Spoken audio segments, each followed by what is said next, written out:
মনে হয় যে ডক্টর ইউনূসের কোনো ক্ষমতার লোভ নাই এবং তিনি ক্ষমতায় থাকতে চাবেন না, তবে তাকে ঘিরে কিছু মানুষ একটা প্রত্যাশা কিংবা চাওয়া, সেটা আপনার যৌক্তিক কারণে কিংবা তাদের সুবিধার কারণে চাইতে পারে। তবে ডক্টর ইউনূস আমার মনে হয় সেই পথে হাঁটবেন না, এবং আমার ধারণা ডিসেম্বর কিংবা জানুয়ারি কিংবা ঐকমত্যের কমিশনের সাকিবাই তো সাক্ষী, সাকিবাই তো ছিল যখন সর্বশেষও যে জাতীয় সংলাপ হয়েছে, যেখানে সমস্ত রাজনৈতিক দলের নেতৃবৃন্দ ছিলেন, জাতীয় ঐক্যমত্য কমিশনের সদস্যরা ছিলেন, তাদের পরিচিতি পর্বে সেখানে আমি বলেছিলাম যে আমরা মনে করি যে বর্তমান যে অন্তর্বর্তীকালীন সরকার, এইখানে উপদেষ্টাদের সক্ষমতার ঘাটতি আছে, দক্ষতা অভিজ্ঞতার ঘাটতি আছে। যেখানে একজন উপদেষ্টার নাই একটা মিনিস্ট্রি চালানোর অভিজ্ঞতার, তারে দিয়ে রাখছেন তিনটা, সরকারটা চলবে কিভাবে? কাজী যদি আপনারা প্রকৃত অর্থে দেশের ভালো কিছু করতে চান, আপনারা এই উপদেষ্টা জাতীয় ঐক্যমতে কি হতে পারে, এবং বিএনপি নির্বাচন চাচ্ছে, সরকার বলছে আরো 5 বছর ক্ষমতা থাকবে, এই বিষয় নিয়ে আসলে কতটুকু যুক্তিসঙ্গত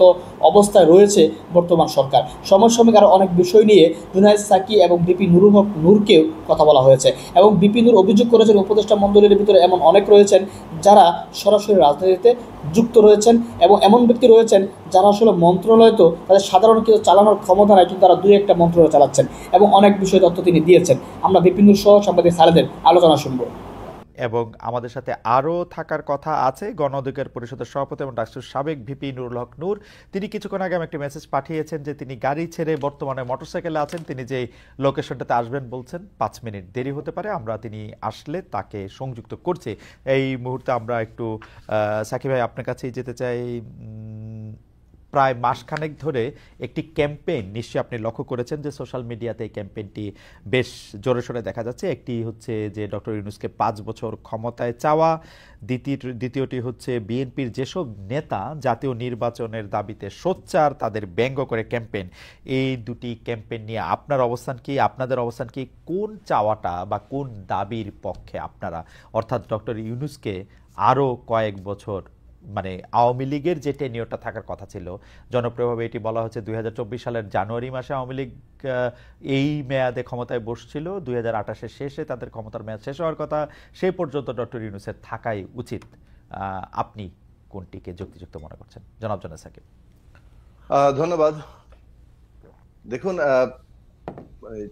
চাওয়ার ক্ষেত্রে তো এটা একটা সকলের স্বাধীনতা আছে, যে কোনো বিষয়ে যে কেউ চাইতে পারেন, কিন্তু আমরা যখন 5ই আগস্টের এই অসাধারণ গণ অভ্যুত্থানের পরে এই অন্তর্বর্তী সরকার গঠিত হয়েছে প্রফেসর ডক্টর মোহাম্মদ ইউনূসের নেতৃত্বে, সেই সরকারের পক্ষ থেকে তিনি নিজে বেশ কয়েকটি সাক্ষাৎকারে এবং সর্বশেষ তার জাতির উদ্দেশ্যে ভাষণে সেখানে তিনি স্পষ্ট করে বলেছেন যে আগামী ডিসেম্বর থেকে 26 সালের জুনের মধ্যে তারা একটা নির্বাচন অনুষ্ঠানের কথা তাদের পরিকল্পনার মধ্যে আছে, এবং এই নির্বাচন যথাসম্ভব সুষ্ঠু, গ্রহণযোগ্য এবং ইতিহাসের সবচেয়ে গ্রহণযোগ্য সুষ্ঠু নির্বাচন তারা করতে চান। এবং সরকারের দিক থেকে গণ অভ্যুত্থানের যে আকাঙ্ক্ষা, যে একটা বাংলাদেশের একটা ফ্যাসিস্ট রাজনৈতিক বন্দোবস্ত যেটা প্রতিষ্ঠা করা হয়েছিল, তার বদল ঘটিয়ে একটা গণতান্ত্রিক রাজনৈতিক বন্দোবস্ত প্রতিষ্ঠা করার যে আকাঙ্ক্ষা, সেটা বাস্তবায়ন করার জন্য তার সরকারের পক্ষ থেকে অনেকগুলো উদ্যোগ নেওয়া হয়েছে, কমিশন গঠন করা হয়েছে, তারা ইতিমধ্যে রিপোর্ট দিয়েছেন, এবং একটা ঐক্যমত্য কমিশনের মধ্য দিয়ে সেই সব প্রস্তাবগুলোর মধ্যে কোথায় ঐক্যমত্য, কোথায় আংশিক ঐক্যমত্য, কোথায় দ্বিমত আছে, সেগুলো শনাক্ত করার বিষয়টা ইতিমধ্যে চলমান। এবং এই সংস্কার প্রক্রিয়াটিকে মানে একটা চূড়ান্ত জায়গায় নেওয়ার জন্যে জনগণের সম্পৃক্ততার মাধ্যম হিসেবে নির্বাচন, সেটাও প্রয়োজন হবে, এবং এইটা পরস্পর সম্পর্কিত প্রক্রিয়া হিসেবে তারা এগোচ্ছেন। আমরা আমাদের দিক থেকে আমাদের প্রস্তাব আকারে বলেছি যে সংস্কারের ক্ষেত্রে সবারই কম বেশি ঐক্যমত্য আছে, কিন্তু সংস্কার কি কি বিষয়ে হবে সেসব বিষয়ে হয়তো সব বিষয়ে সবাই একমত নন। যেসব বিষয়ে একমত হবে, যেহেতু এই আন্দোলনটি ছিল একটা মানে ফ্যাসিবাদ বিরোধী সকল রাজনৈতিক দল, শ্রেণী পেশার সংগঠন, ব্যক্তিবর্গ এবং বিশেষভাবে শিক্ষার্থীরা, ছাত্র নেতৃত্ব, ছাত্রদের অংশগ্রহণ, ছাত্র শ্রমিক জনতার আত্মত্যাগ, তো এই বিরাট অভ্যুত্থানের মধ্যে দিয়ে আমাদের এই যে কালেকটিভিটি, একটা সামষ্টিকতা, সেটারই একটা প্রকাশ ঘটেছে সরকার গঠনেও, সবাই মিলে সমর্থন করেছি। সেই দিক থেকে এই সংস্কার প্রক্রিয়ার কাজটিও পদ্ধতিগতভাবে একটা ঐক্যমত্যের ভিত্তিতে এগোনো দরকার। অর্থাৎ যেসব প্রশ্নগুলোতে ঐক্যমত্য তৈরি হবে সেটা তো একটা হয়ে গেল, আর যেসব বিষয়ে আংশিক ঐক্যমত্য আছে সেগুলো আরো অধিকতর আলোচনা, এমনকি যেগুলোতে দ্বিমত আছে সেগুলো নিয়ে আলাপ আলোচনা চলবে। ইতিমধ্যে ঐক্যমত্য কমিশন আলোচনা করছেন, এবং সেই সব মধ্যে থেকে আরো কিছু বিষয় হয়তো ঐক্যমত্য তৈরি হওয়া সম্ভব। যেসব বিষয়ে ঐক্যমত্য তৈরি হবে সেগুলো জাতীয় সনদ আকারে আমাদের তৈরি করা দরকার। এবং এই জাতীয় সনদের মধ্যে দুটো অংশ আছে, একটা হচ্ছে সংবিধান প্রশ্ন, যেটা আমাদের দিক থেকে প্রস্তাবনা, যেটা একটা নির্বাচিত সংসদ এটাকে আসলে এই পরিবর্তনটা করা দরকার। এর বাইরে অনেকগুলো সংস্কারের প্রশ্ন আছে, জনপ্রশাসন, আইন শৃঙ্খলা বাহিনী, বিচার বিভাগ এবং ইত্যাদি। সেই সব সংস্কারগুলো অনেকগুলোই নির্বাহী আদেশেও সম্ভব, যেগুলো পরবর্তীতে সংসদ র্যাটিফাই করবে। কাজে এই বিষয়ে একটা ঐক্যমত্য তৈরি করা দরকার, যে নির্বাচনকে সুষ্ঠু করার জন্য কি কি বিষয়গুলো এখন সংস্কার আকারে সম্পন্ন করতে হবে নির্বাহী আদেশে, আর যে জাতীয় কি বলে সংবিধান সংস্কারের প্রশ্ন, সেটা আগামী সংসদে হবে, কিন্তু সে বিষয়ে ঐক্যমত্য থাকা দরকার একটা জাতীয় সনদ অর্ডিন্যান্সের মাধ্যমে, যে আগামী সংসদ এই ঐক্যমত্যের জায়গাগুলো যেটা তৈরি হবে জাতীয় সনদের মধ্যে সংবিধান প্রশ্নে, সেটা অবশ্যই সেই সংসদ সেটাকে সংস্কার করবে এবং একটা নির্দিষ্ট সময়ের মধ্যে করবে। আমাদের দিক থেকে আমাদের প্রস্তাব হচ্ছে 6 মাস সময়ই যথেষ্ট, যে এর মধ্য দিয়ে এই সংবিধান সংস্কার করা যেতে পারে। আমরা একই সাথে আরো প্রস্তাব তুলেছি যে আগামী সংসদ নির্বাচনটি একই সাথে সংবিধান সংস্কার পরিষদের নির্বাচন হওয়া দরকার, কেননা সংবিধানের যে মৌলিক সংস্কারগুলো করা হবে এটা জনগণের ম্যান্ডেট নিয়ে করা দরকার। সাধারণভাবে সংসদে একটা 2/3 সংখ্যাগরিষ্ঠতা থাকলে অ্যামেন্ডমেন্টের মাধ্যমে সংবিধান সংশোধন করা যায়, কিন্তু এটা যেহেতু অনেকগুলো মৌলিক সংস্কারের বিষয় আছে এবং সে কারণেই এটা জনগণের ম্যান্ডেট নিয়ে করা দরকার। আমরা জানি যে সংবিধান সংশোধন যখন হয়, যেমন ধরুন তত্ত্বাবধায়ক সরকারের বিল এসছে 13th সংশোধনী মাধ্যমে, কিন্তু সেটা আদালত কর্তৃক আবার সেটা বাতিল ঘোষণা করা হয়েছিল, 15th সংশোধনী তৈরি হয়েছিল। এখন 15th সংশোধনী আবার কিন্তু আদালত কর্তৃক এটা আংশিকভাবে বাতিল করা হয়েছে। কাজে সংবিধান সংশোধনের প্রশ্নটি আদালতের যেহেতু অভিভাবকত্ব থাকে, তারা সংবিধানের সাথে সাযুজ্যপূর্ণ হলো কিনা সে বিষয়টি দেখেন।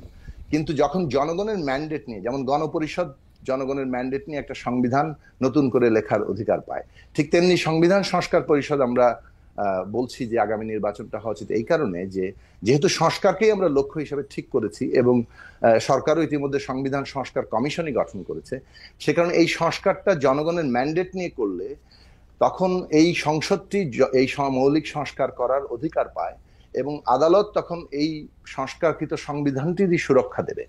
কাজে সেই দিক থেকে এর টেকসই হওয়ার জায়গাটা এইভাবে জনগণের সম্মতির ভিত্তিতে করার মধ্য দিয়ে তৈরি হতে পারে। এই যে সংস্কারের নির্বাচনের মধ্যে টেকসই হওয়া, এর মধ্য দিয়ে নতুন রাজনৈতিক বন্দোবস্ত তৈরি হতে পারে বলে আমরা মনে করি। সাকিব ভাই, মানে ঘটনা হইল যে তাহলে কি আপনারা মনে করতেছেন যে ডক্টর মোহাম্মদ ইউনূসের এই সময়টা থাকা দরকার না দরকার না? মানে আপনি সংবিধান সংস্কারের কথা বললেন, ঐক্যমতের কথা বললেন, গণপরিষদ নির্বাচনের কথা বললেন, আপনি বললেন যে 6 মাসের মধ্যে এই সংস্কারটা হওয়া সম্ভব।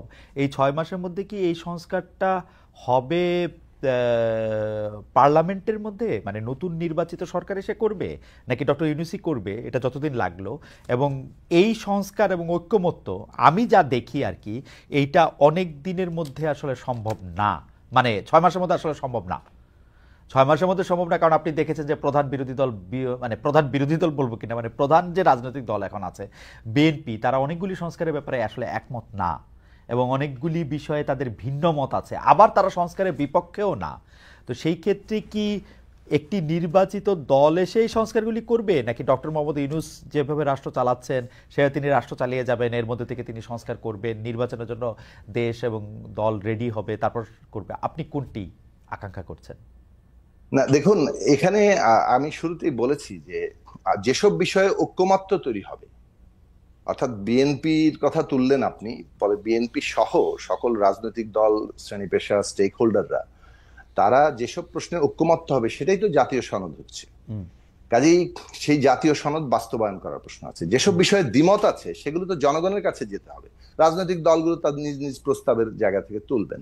ধরুন যে কোনো একটি সংস্কার প্রস্তাব, এ বিষয়ে কোনো দ্বিমত আছে, ঐক্যমত্য হয়নি, সেটা যদি আমাদের দলের প্রস্তাব হয় তাহলে আমরা আমাদের সেই দলীয় প্রস্তাব নিয়ে জনগণের কাছে যাব। জনগণ যদি আমাকে ভোট দেয়, আমাদের ভোট দেয়, তাহলে আমরা সংখ্যাগরিষ্ঠতা পাই, তাহলে আমরা সেটা সম্পন্ন করবো, অথবা যারা পাবেন তারা করবেন। কাজে এটা তো একটা পদ্ধতিগত জায়গা লাগবে। সেই পদ্ধতিগত জায়গাটা গণতান্ত্রিক পথে এইভাবেই আছে। আরেকটা পদ্ধতি আছে একটা বৈপ্লবিক প্রক্রিয়ার মধ্য দিয়ে, বিপ্লবের মধ্য দিয়ে। তো সাকিব ভাই, যা দেখা যেতেছে এখন যা দেখা যাচ্ছে, কারণ মানুষ তো মানুষের মতামত জানিয়ে দিয়েছে, যে বা দলগুলি মতামত জানিয়ে দিয়েছে, এখনকার অবস্থায় ইলেকশন ডিসেম্বর বা জুনের মধ্যে, নাকি পরে হোক, ইউনূস সাহেব আরো বেশ কিছুদিন ক্ষমতা থাকুক, কোনটা আপনি চাচ্ছেন? না, আমরা যেটা দেখছি যে এখন পর্যন্ত অন্তর্বর্তী সরকার ডিসেম্বর থেকে জুনের মধ্যেই নির্বাচন করার ব্যাপারে তাদের ঘোষণায় অটল আছেন। এখন কে কি চাচ্ছে সেটা তো চাওয়ার ব্যাপার, সেটা তো সেই চাওয়ার পরিপ্রেক্ষিতে কোনো বদল আসলে তখন মতামত দেব। কিন্তু প্রশ্নটা হচ্ছে যে সংস্কার প্রক্রিয়া কি এর মধ্যে করা সম্ভব? আমরা মনে করি যে সম্ভব। এইভাবে যে আগেই বলছি যে 3 মাস সময় নিয়েছেন ঐক্যমত্য কমিশন, ইতিমধ্যে তারা আলোচনা করছেন বিভিন্ন রাজনৈতিক দলের সাথে, আরো হয়তো বসবেন, এমনকি রাজনৈতিক দলগুলো বাইল্যাটারাল ট্রাইল্যাটারাল আলোচনা করবে, এবং সেসব আলোচনা আনঅফিশিয়ালি হচ্ছে, অফিশিয়ালিও হয়তো হবে। সেই আলোচনাগুলোর মধ্য থেকে আমরা হয়তো একটা ওই যে কমন মিনিমাম যে ঐক্যমত্য হচ্ছে সেটা হবে জাতীয় সনদ। যেখানে দ্বিমত থেকে যাচ্ছে সেগুলো জনগণের কাছে যাবে। ফলে জাতীয় সনদের মধ্যেও আমি দুটো ভাগ করছি। একটা হচ্ছে যে যেটা সংবিধান প্রশ্ন, সেটার ব্যাপারে আমাদের ঐক্যমত্য তৈরি হবে, অঙ্গীকার তৈরি হবে, এবং আগামী 6 মাসের মধ্যে সংসদে এটা করা হবে, অর্থাৎ সংসদ নির্বাচনের পরে। কেন এটা সম্ভব? কেননা সমস্ত প্রিপারেটরি কাজগুলো কিন্তু আপনার এই বক্তব্যটা আমি পুরোপুরি বুঝতে পারছি। তার মানে আপনি বলতে চাইছেন যে আপনি যেটা বলছেন যে 6 মাসের মধ্যে হবে না, মানে প্রিপারেটরি কাজগুলো কিন্তু সব সম্পন্ন করা হয়ে গেছে কমিশনের মাধ্যমে, এবং এগুলো রাজনৈতিক দলগুলোর দিক থেকেও প্রস্তাব আকারে আগেই ছিল। আপনি যদি সংসদ দিয়ে না করেন তাহলে তো এটা আপনি নির্বাহী আদেশে করবেন, এটা তো একটা মাত্র সিগনেচার দূরে। এবং আপনি যেগুলি বলছেন, যেগুলি ব্যাপারে কারো কোনো দ্বিমত নাই, এরকম 2-4টাও আছে কারো কোনো দ্বিমত নাই, তো সেগুলিতে একটা সিগনেচার দিয়ে দিলে হলো। এটাতে 1 মাসও লাগার কথা না আসলে, কারণ এগুলিতে আসলে কাঠামোগত কোনো পরিবর্তন করতে হবে না। এই সাংবিধানিক পরিবর্তনে কাঠামোগত কোনো পরিবর্তন নাই, যেগুলির ব্যাপারে ঐক্যমত্য আছে। কাঠামোগত স্ট্রাকচারাল পরিবর্তন আনতে হবে। কারণ আমি দেখলাম যে আসলে সংসদের আইন বা বিল নিয়ে আন্ডারস্ট্যান্ডিং এ মানে এক একজনের এক এক রকম আছে। যেমন কেউ মনে করেন যে 70 অনুচ্ছেদ কাজে লাগাতে হবে, শুধু অর্থ বিলের ক্ষেত্রে 70 অনুচ্ছেদ কাজে লাগবে না। এখন সরকারি সব বিলই যে অর্থ বিল, এইটাও তো একটা মানে বোঝার ব্যাপার আছে অনেকের, তাই না? মানে আমি আর সুনির্দিষ্ট করি, যেমন ধরুন আমরা যখন 31 দফা নিয়ে আলোচনা হচ্ছিল, আমাদের দলগত অবস্থান ছিল 70 অনুচ্ছেদ বাতিল করা হোক। কিন্তু যখন আমরা একটা ঐক্যবদ্ধ জায়গায় আসছি তখন তো কিছুটা সকলের মতামত এক জায়গায় আনতে হয়, এবং সেখানে আমরা যেটুকু জায়গায় আসছিলাম যে সরকার গঠনের যে আস্থা ভোট সেটা, এবং বাজেট, অর্থ বিল মানে আমরা বলিনি, আমরা বলছি বাজেট, এই দুটো জিনিস বাদে বাকি সকল বিলের ক্ষেত্রেই সংসদ সদস্যরা স্বাধীনভাবে ভোট দিতে পারবেন। এই যে জায়গা, এটার অনেক ফলাফল আছে। যে ধরুন এর ফলেও রাজনৈতিক দলগুলোর মধ্যে গণতন্ত্র চর্চার একটা গুরুত্বপূর্ণ অগ্রগতি ঘটবে। যেমন ধরুন প্রত্যেকটা বিলে যাতে তাদের নিজেদের দলীয় সদস্যরা ভোট দেন সেজন্য আগে থেকে বৈঠক করতে হবে, তাদের মতামত নিতে হবে, এই সব প্রশ্নগুলো যুক্ত। কাজেই ওই দিক থেকে ধরুন এই প্রশ্নগুলোই আলোচনার বিষয়। যে এখানে যেমন বিএনপির প্রস্তাবে 31 দফায় আছে যে 4টা বিষয় তারা বলেছেন সরকার গঠনে আস্থা ভোট, তারা বলেছেন বাজেট, তারা বলেছেন জাতীয় নিরাপত্তা এবং সংবিধান সংশোধন। তো এরকম আছে। এখন এই বিষয়গুলো নিয়ে আলোচনাটা হবে যে কে কতটা ছাড় দিচ্ছে, এবং কোন বিষয়গুলো আসলেই রাষ্ট্রের গুণগত পরিবর্তনের জন্য এবং বিশেষভাবে ক্ষমতার ভারসাম্য এবং জবাবদিহিতার জন্য অপরিহার্য। এখন ধরুন দ্বিকক্ষ বিশিষ্ট মানে সংসদের কথা বলা হয়েছে, এটার ব্যাপারে ধরুন বিএনপিরও প্রস্তাবনা আছে, আমাদেরও প্রস্তাবনা আছে, আমার মনে হয় যে কমিশনের দিক থেকেও প্রস্তাব করা আছে, অন্যান্য দলগুলো তেমন কোনো বিরোধিতার খবর আমরা শুনিনি। কাজেই সেই দিক থেকে ধরুন এটা কিন্তু একটা স্ট্রাকচারাল চেঞ্জেস বাংলাদেশের, মানে কাঠামোগত। এরকম অনেকগুলো কাঠামোগত প্রস্তাব আছে কিন্তু, যেমন ধরেন সাংবিধানিক পদগুলোতে নিয়োগের অথরিটি কি হবে, এই প্রশ্নেও কিন্তু এখনো পর্যন্ত অনেকটা পার্থক্য আছে। আমাদের দিক থেকে প্রস্তাব ছিল সাংবিধানিক পদগুলোতে নিয়োগের অথরিটি হবে সাংবিধানিক কমিশন। ওকে, আমার মনে হয় যে আমরা ওই ডিটেলটাতে আমরা না যাই। মানে সোজা কথা হলো যে আপনি মনে করতেছেন যে যেসব বিষয়গুলিতে ঐক্যমত্য আছে সেসব ঐক্যমত্য সম্পন্ন বিষয়গুলি খুব সহজে করে নেওয়া সম্ভব, এই সময়ের মধ্যে, এবং যেগুলির ক্ষেত্রে আসলে জনগণের কাছে যেতে হবে সেগুলি প্রত্যেকটা দল তাদের ইশতেহার নিয়ে, তাদের নির্বাচনী ম্যানিফেস্টো নিয়ে তারা জনগণের কাছে যাবে, অর্থাৎ ডিসেম্বর থেকে জুনের মধ্যে থেকে ইলেকশন হওয়াটা এটা সম্ভব বলে আপনি মনে করছেন? এবং আমি সম্ভব বলে মনে করি, আপনি সম্ভব বলে আমরা মনে করি সম্ভব। কিন্তু আমি আকাঙ্ক্ষার জায়গাটা থেকে জানতে চাইছিলাম, কারণ হচ্ছে যে এখন সোশ্যাল ক্যাম্পেইনে আমাদের এখানে আমরা যখন কথা বলতেছি তখনও আসলে প্রচুর লোক মনে করতেছেন যে আমরা পলিটিক্যাল পার্টির থেকে সরকার, মানে ডক্টর মোহাম্মদ ইউনূস পরিচালিত বা এই সরকারটাকেই তারা দেখতে চান। সেই ক্ষেত্রে আপনি কি মনে করেন, বা আপনার কাঙ্ক্ষাটা আমরা একটু জানতে চাইছিলাম যে আপনিও কি মনে করেন যে তার সময়টা একটু? না, আমার আকাঙ্ক্ষার চাইতে আমি পদ্ধতিগত দিকটা বলি। দেখুন, এই সরকারটি গঠিত হয়েছে, যদিও এটা সুপ্রিম কোর্টের কাছ থেকে একটা আইনগত মানে যাকে বলে যে বৈধতা নেওয়া হয়েছে, কিন্তু সরকারের সবচেয়ে বড় শক্তি হচ্ছে একটা বড় গণ অভ্যুত্থানের মধ্য দিয়ে যে অভ্যুত্থানের অংশগ্রহণকারী মোটা দাগের সকল পক্ষ এই সরকারকে সমর্থন দিয়েছে, এবং এই যে পদ্ধতিগত জায়গাটা, ফলে এই সরকারের টেনিয়ার কি হবে সেটা কিন্তু এই পদ্ধতির উপরে নির্ভর করবে। অর্থাৎ যারা তাকে সমর্থন দিয়েছে সেই পক্ষগুলোর ঐক্যমতের ভিত্তিতে কিন্তু টেনিয়রটাও নির্ধারিত হয়।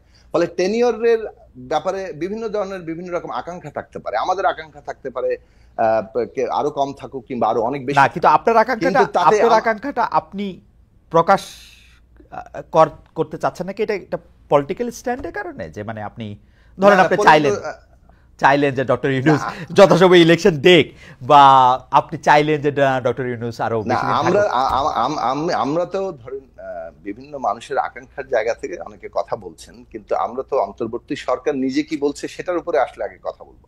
অন্তর্বর্তী সরকার ইতিমধ্যে একটা মোটা দাগের আমরা যে রোড ম্যাপ আরো সুনির্দিষ্ট চাচ্ছি, কিন্তু তাদের একটা রোড ম্যাপ কিন্তু আছে। রাইট, এখন সেই রোড ম্যাপ বদল না হওয়া পর্যন্ত তো অন্য কোনো কথা বলা যাচ্ছে না। এক, দুই হচ্ছে যে দেখুন, আমাদের আগ্রহের জায়গাটা হচ্ছে যে একটা পলিটিক্যাল, একজন ব্যক্তি অনেক ভালো মানুষ হতে পারেন, অনেক ভালো দক্ষ হতে পারেন, কিন্তু ব্যক্তির দক্ষতা, তার মানে ভালো মানে মানুষ হওয়া কিংবা তিনি ভালো দেশ চালাচ্ছেন, এটাই কিন্তু একটা স্থায়ী ব্যবস্থা নয়। একটা স্থায়ী ব্যবস্থার জন্য আমাদের দরকার হচ্ছে একটা প্রসেস বিল্ড আপ করা, সিস্টেম বিল্ড আপ করা। সেই প্রসেস সিস্টেম বিল্ড আপ করাটা, অর্থাৎ গণতান্ত্রিক প্রক্রিয়া বিল্ড আপ করাটাই হচ্ছে জরুরি প্রশ্ন, এবং সেইটা বিল্ড আপ করার পদ্ধতিগত জায়গা, সংস্কারের জায়গা, কাঠামোগত জায়গাগুলো নিয়ে আমরা কথা বলছি, এবং সেটা কিভাবে রাষ্ট্রের কাঠামোতে রূপান্তরিত হবে সেই জায়গাটা হচ্ছে জরুরি জায়গা। আচ্ছা, আমি এটাকে একটু অন্যভাবে বলি। আপনি অন্তর্বর্তী সরকারের কাঙ্ক্ষার কথা বলতেছেন, যেমন অন্তর্বর্তী সরকারের চাওয়াকে আমরা কিন্তু শুনছি অন্তর্বর্তী সরকার মানে ডক্টর মোহাম্মদ ইউনূস সহ তার উপদেষ্টা পরিষদে এমন বেশিরভাগ সদস্যই আছেন যারা আর বেশি দিন ক্ষমতায় থাকতে চান না। আসলে তারা চান তাদের স্ব কর্মক্ষেত্রে ফিরে যেতে বা স্ব অবসরের জায়গায় ফিরে যেতে। তো তাদের চাওয়া তো আসলে লম্বা সময় থাকা না। আমি গণতান্ত্রিক মানে গণতন্ত্রের অনেক বড় একজন চ্যাম্পিয়ন, গণসংহতি আন্দোলনের সমন্বয়ক জোনায়েদ সাকির কাছে জানতে চাই যে আপনার চাওয়াটা আসলে কি? মানে আমাদের চাওয়া হচ্ছে, আমি বারবার বলেছি আপনি, আমরা গণতান্ত্রিক প্রক্রিয়া নির্মাণ করতে চাই। সেই প্রক্রিয়া নির্মাণের জন্য যতটুকু যৌক্তিক সময়, প্রয়োজনীয় সময় লাগবে, সেই সময়টুকু আমরা অন্তর্বর্তী সরকারকে দিতে শুরু থেকে চেয়েছি, এবং এখনো পর্যন্ত সেই বিষয়ে কথা বলে যাচ্ছি। সাকিব ভাই, আপনার থেকে কোনো প্রশ্নের উত্তর পাওয়া আর হচ্ছে কি বলবো, একটা মাটির ব্যাংকের খুব ঝাঁকাঝাঁকি করে কথা বলানোর চেষ্টা করা প্রায় সমান। যে কারণ হচ্ছে যে আপনি এত এবার মানে কি বলবো, আমাদের হচ্ছে আচ্ছা পরবর্তী প্রশ্নে যাই। পরবর্তী প্রশ্নের আগে একটি ব্যাপার, আমি এটা খবরটা দেখি নাই, কিন্তু সোশ্যাল মিডিয়ায় আমি কয়েকটা ফটো কার্ড দেখছি যে আপনি বলছেন যে এখন দেখা যাচ্ছে আওয়ামী লীগের অনেক লোকের জামিন হচ্ছে, জামিন দেওয়ার ব্যাপারে আপনারা জনমত মনে রাখবেন। যেমন জনমতের কথা আপনি এভাবে বলতেছিলেন, আপনি কি মনে করেন আসলে আদালতকে পাবলিক ওপিনিয়ন দেখে রায় দিতে হবে, কাগজ দেখে না? এটাই আপনি মিন করছেন? না, দেখুন, আমরা যে বিষয়টি এখানে লক্ষ্য করছি সেটা হচ্ছে যে এই যে ফ্যাসিবাদী শাসনে যারা প্রত্যক্ষভাবে যুক্ত ছিলেন, যারা হত্যাকাণ্ডে যুক্ত ছিলেন, যারা ভয়ঙ্কর রকম লুটপাট যুক্ত ছিলেন, তাদের অনেকেই তো দেশ ছেড়ে চলে যেতে পেরেছে, অনেকে এখনো আছে। কেউ কেউ গ্রেফতার হয়েছেন, কিন্তু তাদের এই যে তাদের এই জায়গাগুলো নিয়ে জনগণের মধ্যে ন্যায় বিচার প্রতিষ্ঠার প্রশ্নটি খুব গুরুত্বপূর্ণ একটা প্রশ্ন হিসেবে আছে জনগণের, এবং এটা খুব জরুরি। এই দিক থেকে আবারও বলবো যে একটা গণ অভ্যুত্থানের প্রক্রিয়ার মধ্য দিয়ে যখন একটা দেশের জনগোষ্ঠী যায়, তখন তার যে একটা ট্রমা মতো একটা অভিজ্ঞতা হয়, এটার নিদানের, এটার মানে এই বিষয়ে যদি আপনি, ন্যায় বিচারই হচ্ছে সবচেয়ে বড় উপশম। সুতরাং ন্যায় বিচারের প্রশ্নটি যাতে কোনো রকম ভাবে মানে ঘাটতির মধ্যে না পড়ে, ন্যায় বিচারের জায়গাটা ঘাটতির মধ্যে পড়লে কিংবা সন্দেহ তৈরি হলে মানুষের মধ্যে একটা প্রচন্ড রকম বিক্ষোভ তৈরি হবে, এবং তার যে এই অভিজ্ঞতা, সেই অভিজ্ঞতায় তার একটা ভয়ানক রকম হতাশা এবং ব্যর্থতার জায়গা অনুভব হবে। সেইটা মানুষ প্রত্যাশা করে না, ওই জায়গাটা অ্যাড্রেস করতে চেয়েছি আমরা আর কি। না কিন্তু সাকিব ভাই, আপনারা যখন কোনো একটা কম্পিটেন্ট কোর্টের একটা বিচার, মানে এটা তো আর হাসিনার কোর্ট না, এটা একটা কম্পিটেন্ট কোর্ট আমাদের ধরে নিতে হবে, কারণ বিচারালয় না থাকলে কিন্তু আমাদের কিছু থাকে না। সেইটার বিচারকে যখন জনমত দিয়ে আপনি চ্যালেঞ্জ করেন সাকিব ভাই, তখন কি আসলে ধরেন আপনার দীর্ঘদিনের রাজনৈতিক সহকর্মী ফিরোজ আহমেদ, উনি উনি উনি কিন্তু বারবার এই অনেক বিষয়ে, এই যে ঘৃণা ছড়ানোর যে বিষয়গুলো, সেগুলি কিন্তু তিনি পছন্দ করতেছেন না। আপনার অবস্থানটা কি তার থেকে একটু আলাদা? আপনি মনে করেন যে না, আসলে বিচারালয় থেকে এটা হইলেও আমরা যেটা মনে করি সেইটাই এই মুহূর্তে হওয়া উচিত, বা জনতা যেটা মনে করে? না, একেবারেই তা নয়। আমরা মনে করি যে নিশ্চয়ই বিচারালয়ের উপর আমাদের আস্থা রাখতে হবে, কিন্তু আমাদের এই বিষয়েও খেয়াল রাখতে হবে যে বিচারালয়ের পুরোপুরি সংস্কার কিন্তু এখনো সম্পন্ন হয়নি, এবং বিচারালয় থেকে শুরু করে বিভিন্ন প্রতিষ্ঠানগুলোর যে দলীয়করণ হয়েছে, সেই দলীয়করণের ব্যাপারটা তো একটা বাস্তব ব্যাপার, এবং সেই দলীয়করণের জায়গাগুলোর প্রভাব আমরা এখন পর্যন্ত দেখতে পাচ্ছি। সেই জায়গা থেকে বলছি আমরা কি জাস্ট এ সেকেন্ড, আমরা কি নূরের কথা শুনতে পাচ্ছি? Can we mute his mic? একটু কথা বলতে অসুবিধা হচ্ছে। হ্যাঁ, মানে মাঝখান দিয়ে আমি নূরের কথা শুনতে চাচ্ছি না এখন। ও আগে এটা ঠিক করুক, তারপর আমরা কথা শুনবো না। জি সাকিব ভাই বলেন আপনি। হ্যাঁ, যেটা বলছিলাম যে দেখুন, আমাদের মানে সবগুলো প্রতিষ্ঠানই তো নানাভাবে কি বলতে পারি যে ভীষণ রকম দলীয়কৃত এবং কলুষিত নানা দিক থেকে, এবং তারা তাদের বিরাট উল্লেখযোগ্য অংশ মানে ফ্যাসিবাদের সরাসরি সহযোগী হিসেবে ভূমিকা পালন করেছে। তাদের মধ্যে কেউ কেউ এখান থেকে তাদেরকে যাকে বলে যে বাদ দেওয়া হয়েছে, কিন্তু এখন পর্যন্ত কাঠামোগত জায়গা থেকে এবং অনেক ব্যক্তিরাই রয়ে গেছেন। ফলে এইসব প্রশ্নের জায়গাতে জবাবদিহিতাটা চাওয়া হচ্ছে। আচ্ছা, এইসব প্রশ্নের জায়গা থেকে জবাবদিহিটা চাওয়া হচ্ছে। আর একই সাথে আমি বলবো যে যেটা বলেছেন ঘৃণা ছড়ানো, ব্যক্তির বিমানবীকরণ, এগুলো প্রশ্নে মানে আমাদের অবস্থানের মধ্যে কোনো পার্থক্য নেই। আমরা মনে করি যে একজন ব্যক্তির অপরাধের বিচার করা দরকার।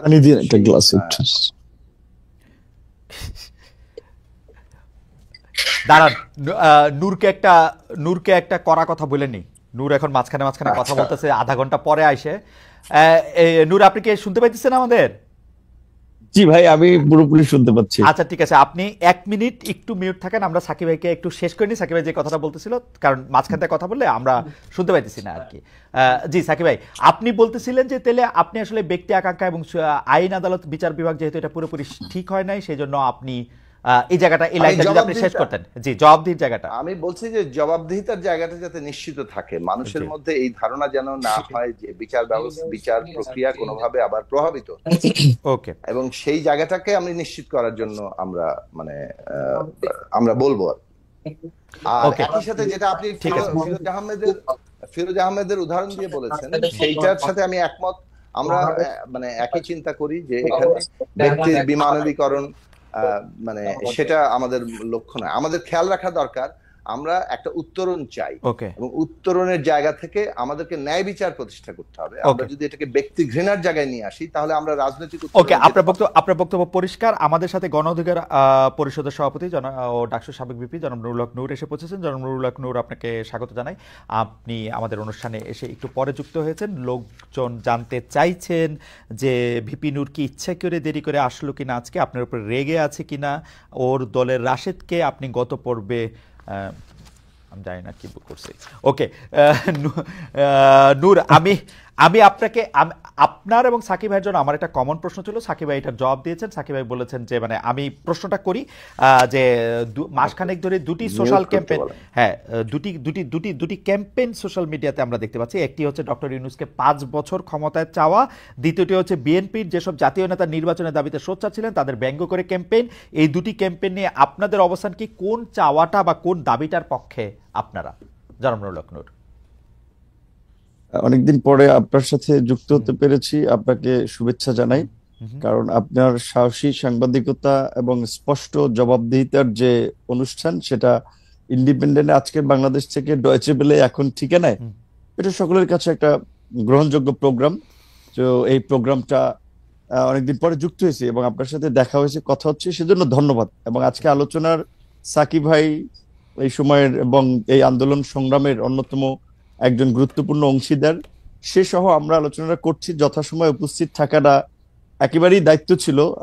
আমি মাঝখানে একটু বলে নেই, আপনি আসার জন্য আমি এই কথাটা বলতে, আজকে যে সমন্বয়ক শব্দটি বাংলাদেশে খুব পরিচিত, সেই সমন্বয়ক শব্দটি নিয়ে প্রথম নাম ধারণ করেছিলেন সাকিব ভাই আসলে গণশক্তি আন্দোলনের সমন্বয়ক হিসেবে, যেটি আসলে সাকিব ভাই এটার পেটেন্টও দাবি করতে পারেন। মানে যে কোনো সময় যে কোনো সমন্বয়ক যে কোনো জায়গায় আমি সমন্বয়ক বলছি বললে আপনি আসলে বলতে পারেন যে আমি হচ্ছি দাদা সমন্বয়ক বা বাবা সমন্বয়ক। যাই হোক, নূর আপনি কন্টিনিউ করেন। Thank you so much.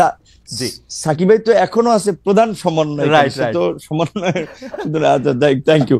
আপনার যে প্রশ্নটা করেছিলেন যে ডক্টর ইউনূসকে 5 বছর নির্বাচিত সরকারে পাওয়ার একটা আকাঙ্ক্ষা, আমাদের এই আন্দোলনের, বিশেষ করে ছাত্র আন্দোলনের একজন পরিচিত ছাত্র নেতা তিনি ফেসবুকে স্ট্যাটাস দিয়েছিলেন, যেটা কি মূলত অনেকে ভেবেছে যেহেতু তার সোশ্যাল মিডিয়াতে একটা বড় ফ্যান ফলোয়ার্স আন্দোলন কেন্দ্রিক আছে, অনেকে সেটা কপি করেছে, প্রচার করছে, ভাবছে যে যেহেতু তারা এই আন্দোলনের একটা পরিচিত মুখ বা পরিচিত নেতা, কাজে এটা হয়তো তাদের দৃষ্টিভঙ্গি। এবং যেহেতু তাদের মধ্যে আবার সরকারেও তাদের দুজন এখনো প্রতিনিধি আছে, 3 জন ছিল, একজন পদত্যাগ করে দল গঠন করেছে, অনেকে ভেবেছে তাহলে এটা বোধহয় এই সরকার ছাত্র নেতা তাদের একটা মনোভাব। তো কাজে এইটাকে পাবলিকলি এন্ডোর্স করা বা এটার পক্ষে জনমত গঠন করা, এইরকম ভাবেও কেউ কেউ ক্যাম্পেইনটা করতে পারে। তবে এটার সরকারের পক্ষ থেকেও জানানো হয়েছে যে এই ধরনের চিন্তা ভাবনা তাদের নাই।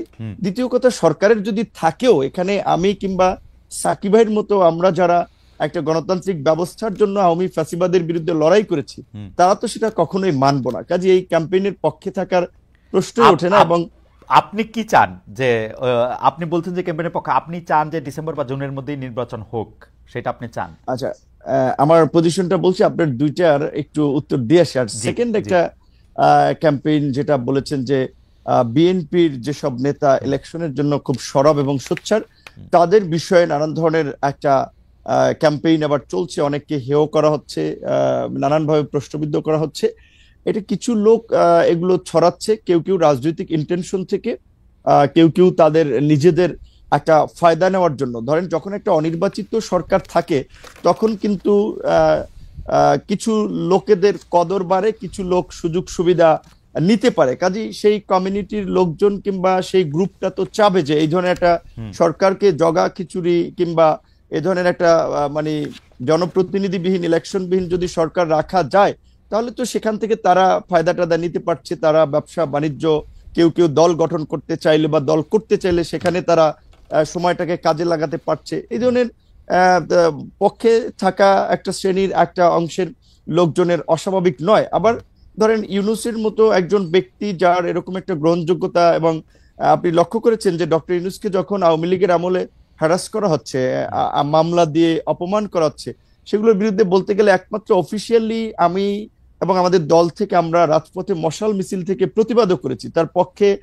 অনেকে আদালতে গিয়েছেন, সেটা ভিন্ন বিষয়। আমরা নৈতিক জায়গা থেকে তার পাশে দাঁড়িয়েছিলাম। তিনি যে আজকে সরকার প্রধান হবেন সেটা কিন্তু আমরা কখনো কল্পনাও ওইভাবে করি নাই। তো তিনি হয়েছেন, আমাদের একজন পছন্দের মানুষ ছিলেন, আমরা সবাই সন্তুষ্ট এবং আমরা তাকে সহযোগিতা করতে চাই ওই জায়গা থেকে যে এই অন্তর্বর্তীকালীন যে এই ফ্যাসিস্ট সরকার পালিয়ে যাওয়ার ফলে যে একটা সাংবিধানিক এবং রাজনৈতিক দেশে সংকট তৈরি হয়েছিল, এই পরিস্থিতি থেকে উত্তরণের জন্য এবং জন আকাঙ্ক্ষার একটা অবাধ সুষ্ঠু নিরপেক্ষ নির্বাচন করার জন্য আমরা একজন নিরপেক্ষ ব্যক্তিকে ইমাম বা নেতা বানিয়েছি, যে তিনি জনগণ এবং রাজনৈতিক দলগুলোর প্রতি ইনসাফ করবেন, একটা সুষ্ঠু নির্বাচনের পথে দেশকে এগিয়ে নিয়ে যাবেন। এবং আমাদের যে প্রত্যাশা যে রাষ্ট্রের কিছু মৌলিক সংস্কার, যেটা গত 16 বছরে আওয়ামী লীগ রাষ্ট্রের চরিত্রটাকে নষ্ট করে একটা ফ্যাসিবাদী রাষ্ট্রে পরিণত করেছে, সেই সংস্কারের জন্য আমরা বলেছি যতটুকু সময়ের প্রয়োজন সেই সময়টুকু সকল রাজনৈতিক দল, আমরা যারা গণতন্ত্রের জন্য লড়াই সংগ্রাম করেছি, ফ্যাসিবাদের আমলে লড়াই সংগ্রাম করেছি, তারা দিতে চাই। সেখানে ডক্টর ইউনূস সাহেব যেহেতু নিজেই বলেছেন যে আপনারা যদি ডিসেম্বর কিংবা বেশি সংস্কার চাইলে আরো 6 মাস তার মধ্যে একটা নির্বাচন হবে। তো আমার মনে হয় যে ডক্টর ইউনূসের কোনো ক্ষমতার লোভ নাই এবং তিনি ক্ষমতায় থাকতে চাবেন না। তবে তাকে ঘিরে কিছু মানুষ একটা প্রত্যাশা কিংবা চাওয়া, সেটা আপনার যৌক্তিক কারণে কিংবা তাদের সুবিধার কারণে চাইতে পারে। তবে ডক্টর ইউনূস আমার মনে হয় সেই পথে হাঁটবেন না, এবং আমার ধারণা ডিসেম্বর কিংবা জানুয়ারি কিংবা মার্চ এপ্রিল নাগাদ এই নির্বাচনটা বোধহয়। আপনি কি চান? মানে আমি ডক্টর ইউনূস এবং তার উপদেষ্টা পরিষদের প্রসঙ্গে এই কথাটা বারবার বলি, ডক্টর ইউনূস আসলে যদি রাষ্ট্র পরিচালনা ক্ষমতায় যেতে চাইতেন সেটা তিনি 2007 সালেই পারতেন, সেটা তিনি চান নাই বলেই এটা হয় নাই। কারণ আমরা সে সময় রিপোর্টার তার গ্রামীণ ব্যাংকের অফিসের সামনে আমরাও দাঁড়িয়েছিলাম যে এরকম কোনো ঘোষণা আসে কিনা, সেটি হয় নাই। পরে তিনি রাজি হয়েছেন, তিনি কিন্তু এখনো আসলে ছাড়তেই চান। আপনি কি চান, বা তার উপদেষ্টা পরিষদের অনেকেও? রাইট, এইখানেই আমি একটা কথা বলা দরকার আপনার এই প্রোগ্রামের মাধ্যমে অডিয়েন্সদেরকেও। দেখেন, এখন ডক্টর মোহাম্মদ ইউনূস চাচ্ছেন না, আমরা যতদূর ওটাও জানি, স্বাভাবিকভাবে তিনি একেবারেই ইলেকশন দিয়ে এই বিতর্কের মধ্যে ঢুকবেন না, এবং একটা রাজনৈতিক উত্তরণের জন্য তিনি দ্রুত ইলেকশন দিতে চান। এখন তাহলে ধরেন আমাদের এই আন্দোলনের পরিচিত একজন ছাত্র নেতা, তিনি ছাত্র নেতা হলেও তার একটা দায়িত্বশীল জায়গা আছে। তিনি যখন এই স্ট্যাটাসটি দিলেন, কিংবা আজকে আমি পুরো নিউজ দেখি নাই, হেডলাইনটা দেখেছি যে স্বরাষ্ট্র উপদেষ্টার একটা বক্তব্য হেডলাইন হয়েছে এরকম বলেছেন যে বাংলাদেশের জনগণ এখন ডক্টর ইউনূসকে 5 বছরের জন্য চায়। রাইট। তো এখন এইটা আপনার আমি বলাটা এক ধরনের, আরেকজন বলাটা এক ধরনের, সরকারের একজন উপদেষ্টা বলা কিন্তু অন্য মিন করে। তো তারা এই যে কিছু লোক যে ডক্টর ইউনূসের ঘাড়ে আবার বন্দুক রেখে নিজেদের ফায়দার জন্য একটা রাজনৈতিক, আমি মনে করি আরেকটা জটিলতা তৈরি করার চেষ্টা করছে, কিংবা দেশের মধ্যে আরেকটা অস্থিরতা তৈরির চেষ্টা করছে। কারণ স্বাভাবিকভাবে আমরা যারা গণতন্ত্র, ভোট এবং নির্বাচনের জন্য শেখ হাসিনার এই ফ্যাসিবাদের বিরুদ্ধে 16 বছর লড়াই করেছি, তারা তো যত দ্রুত সম্ভব একটা গণতান্ত্রিক ব্যবস্থার পুনঃপ্রবর্তন চাই। এটাও তো রাষ্ট্রের সংস্কারের একটা অংশ। সেই ক্ষেত্রে ইউনূস স্যার যেখানে বলেছেন ডিসেম্বরের মধ্যে কিংবা প্লাস মাইনাস 6 মাস, সেক্ষেত্রে আমি মনে করি এখন যেহেতু আমাদের সংস্কার কমিশনের জাতীয় ঐক্যমত্য যে কমিশন, তারা ইতিমধ্যেই সংস্কার নিয়ে রাজনৈতিক দলগুলোর সাথে সমঝোতার সংলাপ শুরু করেছে। সেই ক্ষেত্রে সরকার যদি চায় তাহলে ডিসেম্বরের মধ্যে নির্বাচন হতে পারে, সেটা কিন্তু অস্বাভাবিক না। আর নির্বাচনটা যত তাড়াতাড়ি হবে সেটা দেশের জন্য মঙ্গল হবে। নির্বাচনবিহীন দেশের গণতন্ত্র, স্বাধীনতা, সার্বভৌমত্ব নিরাপদ নয়, আমরা মনে করি। যেটা নির্বাচন যত তাড়াতাড়ি হবে তত দেশের জন্য মঙ্গল হবে। সাকিব ভাই, আপনার সাথে তো মানে নূরের সাথে আরেকটা প্রশ্নের ব্যাপারে একটু কথা বলে আপনার কাছে আসছি, তবে তার আগে একটু দর্শকরা কি বলেছেন একটু দর্শকের জরিপ একটু বলে দিতে চাই যে ভারতের বিমানবন্দর ও অন্যান্য বন্দরের জট কমাতে বাংলাদেশের ট্রান্সশিপমেন্ট সুবিধা বাতিল করা হয়েছে। প্রিয় দর্শক, দিল্লির এই দাবি সঠিক বলে মনে করেন কিনা? শতকরা 14% দর্শক মনে করছেন এটি সঠিক দাবি, 86% মনে করছেন যে এই দাবি সঠিক নয়। আচ্ছা, আমি একটু জনাব নুরুল হক নূরের কাছে একটু ফিরি। জনাব নুরুল হক নূর কিন্তু স্পষ্ট বললেন যে তিনি যত দ্রুত নির্বাচন হবে তত মঙ্গল, কিন্তু সাকিব ভাই এত স্পষ্ট করে কিছু এত স্পষ্ট করে বলেছেন কিনা কিছুটা, নূর আপনি জানেন সাকিব ভাইয়ের কথা কিছুটা মাথার উপর দিয়ে গিয়েছে আমাদের, যে এটা আসলে ঠিক উনি কি চেয়েছেন উনি নিশ্চয়ই পরবর্তী সময়ে বা যখন সময় আসবে তখন তিনি এটি আরো একটু পরিষ্কার করে আমাদের জন্য বলবেন। কিন্তু আপনার ব্যাপারে জনাব নূর দর্শকরা মন্তব্য করছেন যে আপনি এখন সকালে একরকম বক্তব্য দেন তো বিকালে বিপরীত বক্তব্য দেন, এ নিয়ে কি বলবেন? গত কয়েক মাসে আপনাকে সোশ্যাল মিডিয়ায় যে এই আলোচনা আছে এটি আপনি লক্ষ্য করছেন কিনা? আমি উদাহরণ দেই কোন কোন বিষয়ে বলা হয়েছে। আপনি কখনো অন্তর্বর্তী সরকারের প্রশংসা করেন, কখনো সমালোচনা করেন, কখনো বিএনপিকে জোটবন্ধু বলেন, কখনো তাদের চাঁদাবাজির সমালোচনা করেন, কখনো নাহিদদের প্রশংসায় ভাসান, আবার কখনো ওদের সরাসরিভাবে সরকারি পথ ছাড়তে বলেন, বিভিন্ন অন্যায় অত্যাচারের কথা মনে করিয়ে দেন। আমি মনে করি এর সবই ঠিক আছে। আপনি কি মনে করেন যে আপনি কি আসলে সকালে এক কথা বলছেন বিকালে এক কথা বলছেন? এটার ইন্টারপ্রিটেশন কি এরকম হইতে পারে যে আপনি কারো না কারোর সাথে কোনো না কোনোভাবে কোনো না কোনো নেগোসিয়েশনের মধ্যে আছেন? জনাব নুরুল হক নূর। রাইট, এখানে একটা কথা পরিষ্কার যে দেখেন, আমি কিংবা আমাদের দল গণ অধিকার পরিষদ আমরা রাজনীতিতে কিভাবে এসেছি এটা আপনি সহ ইনক্লুডিং পুরো দর্শক জানে। এখানে একটা বাস্তবতা হচ্ছে, যখন রাজনৈতিক দলগুলো রাজনীতির পরিস্থিতি কোণঠাসা কিংবা আওয়ামী লীগের অত্যাচার নির্যাতনে অনেকে তো হাল ছেড়েই দিয়েছিল যে শেখ হাসিনার জীবদ্দশার সরকার পরিবর্তন হবে না। সেই সময় কিন্তু আমরা ঝুঁকি নিয়ে আন্দোলন সংগ্রাম করে আজকের এই কোটা সংস্কার আন্দোলন, যে আন্দোলনকে কেন্দ্র করে গণ অভ্যুত্থান, সেই আন্দোলন কিন্তু আমরা শুরুর দিকে করেছিলাম এবং এই আন্দোলনে আমরা পাইওনিয়ার। আমরা কোনো সুযোগ সুবিধা কিংবা প্রলোভনে এই পর্যন্ত পড়েছি বা বিক্রি হয়েছি এটা কেউ বলতে পারবে না। এখন একটা বিষয় হচ্ছে কি, ধরেন এই শেখ হাসিনা এই পরিস্থিতির পূর্বে স্বাভাবিকভাবেই বিএনপি জামাত থেকে শুরু করে অপোজিশন সবাই আমাদেরকে ফাইন্যান্স করেছে, সাপোর্ট দিয়েছে, সহযোগিতা করেছে। কারণ একটা রাজনৈতিক স্বার্থের জায়গাও যদি বলেন কিংবা বাস্তবতা বলেন, সেই জায়গা থেকে যে এখন ছাত্র একটা আন্দোলন গড়ে তুলতে পারে ডাকসু থেকে বা ডাকসুর নেতৃবৃন্দ, ছাত্র নেতৃবৃন্দ, সেই জায়গা থেকে আমরা সমর্থন পেয়েছি।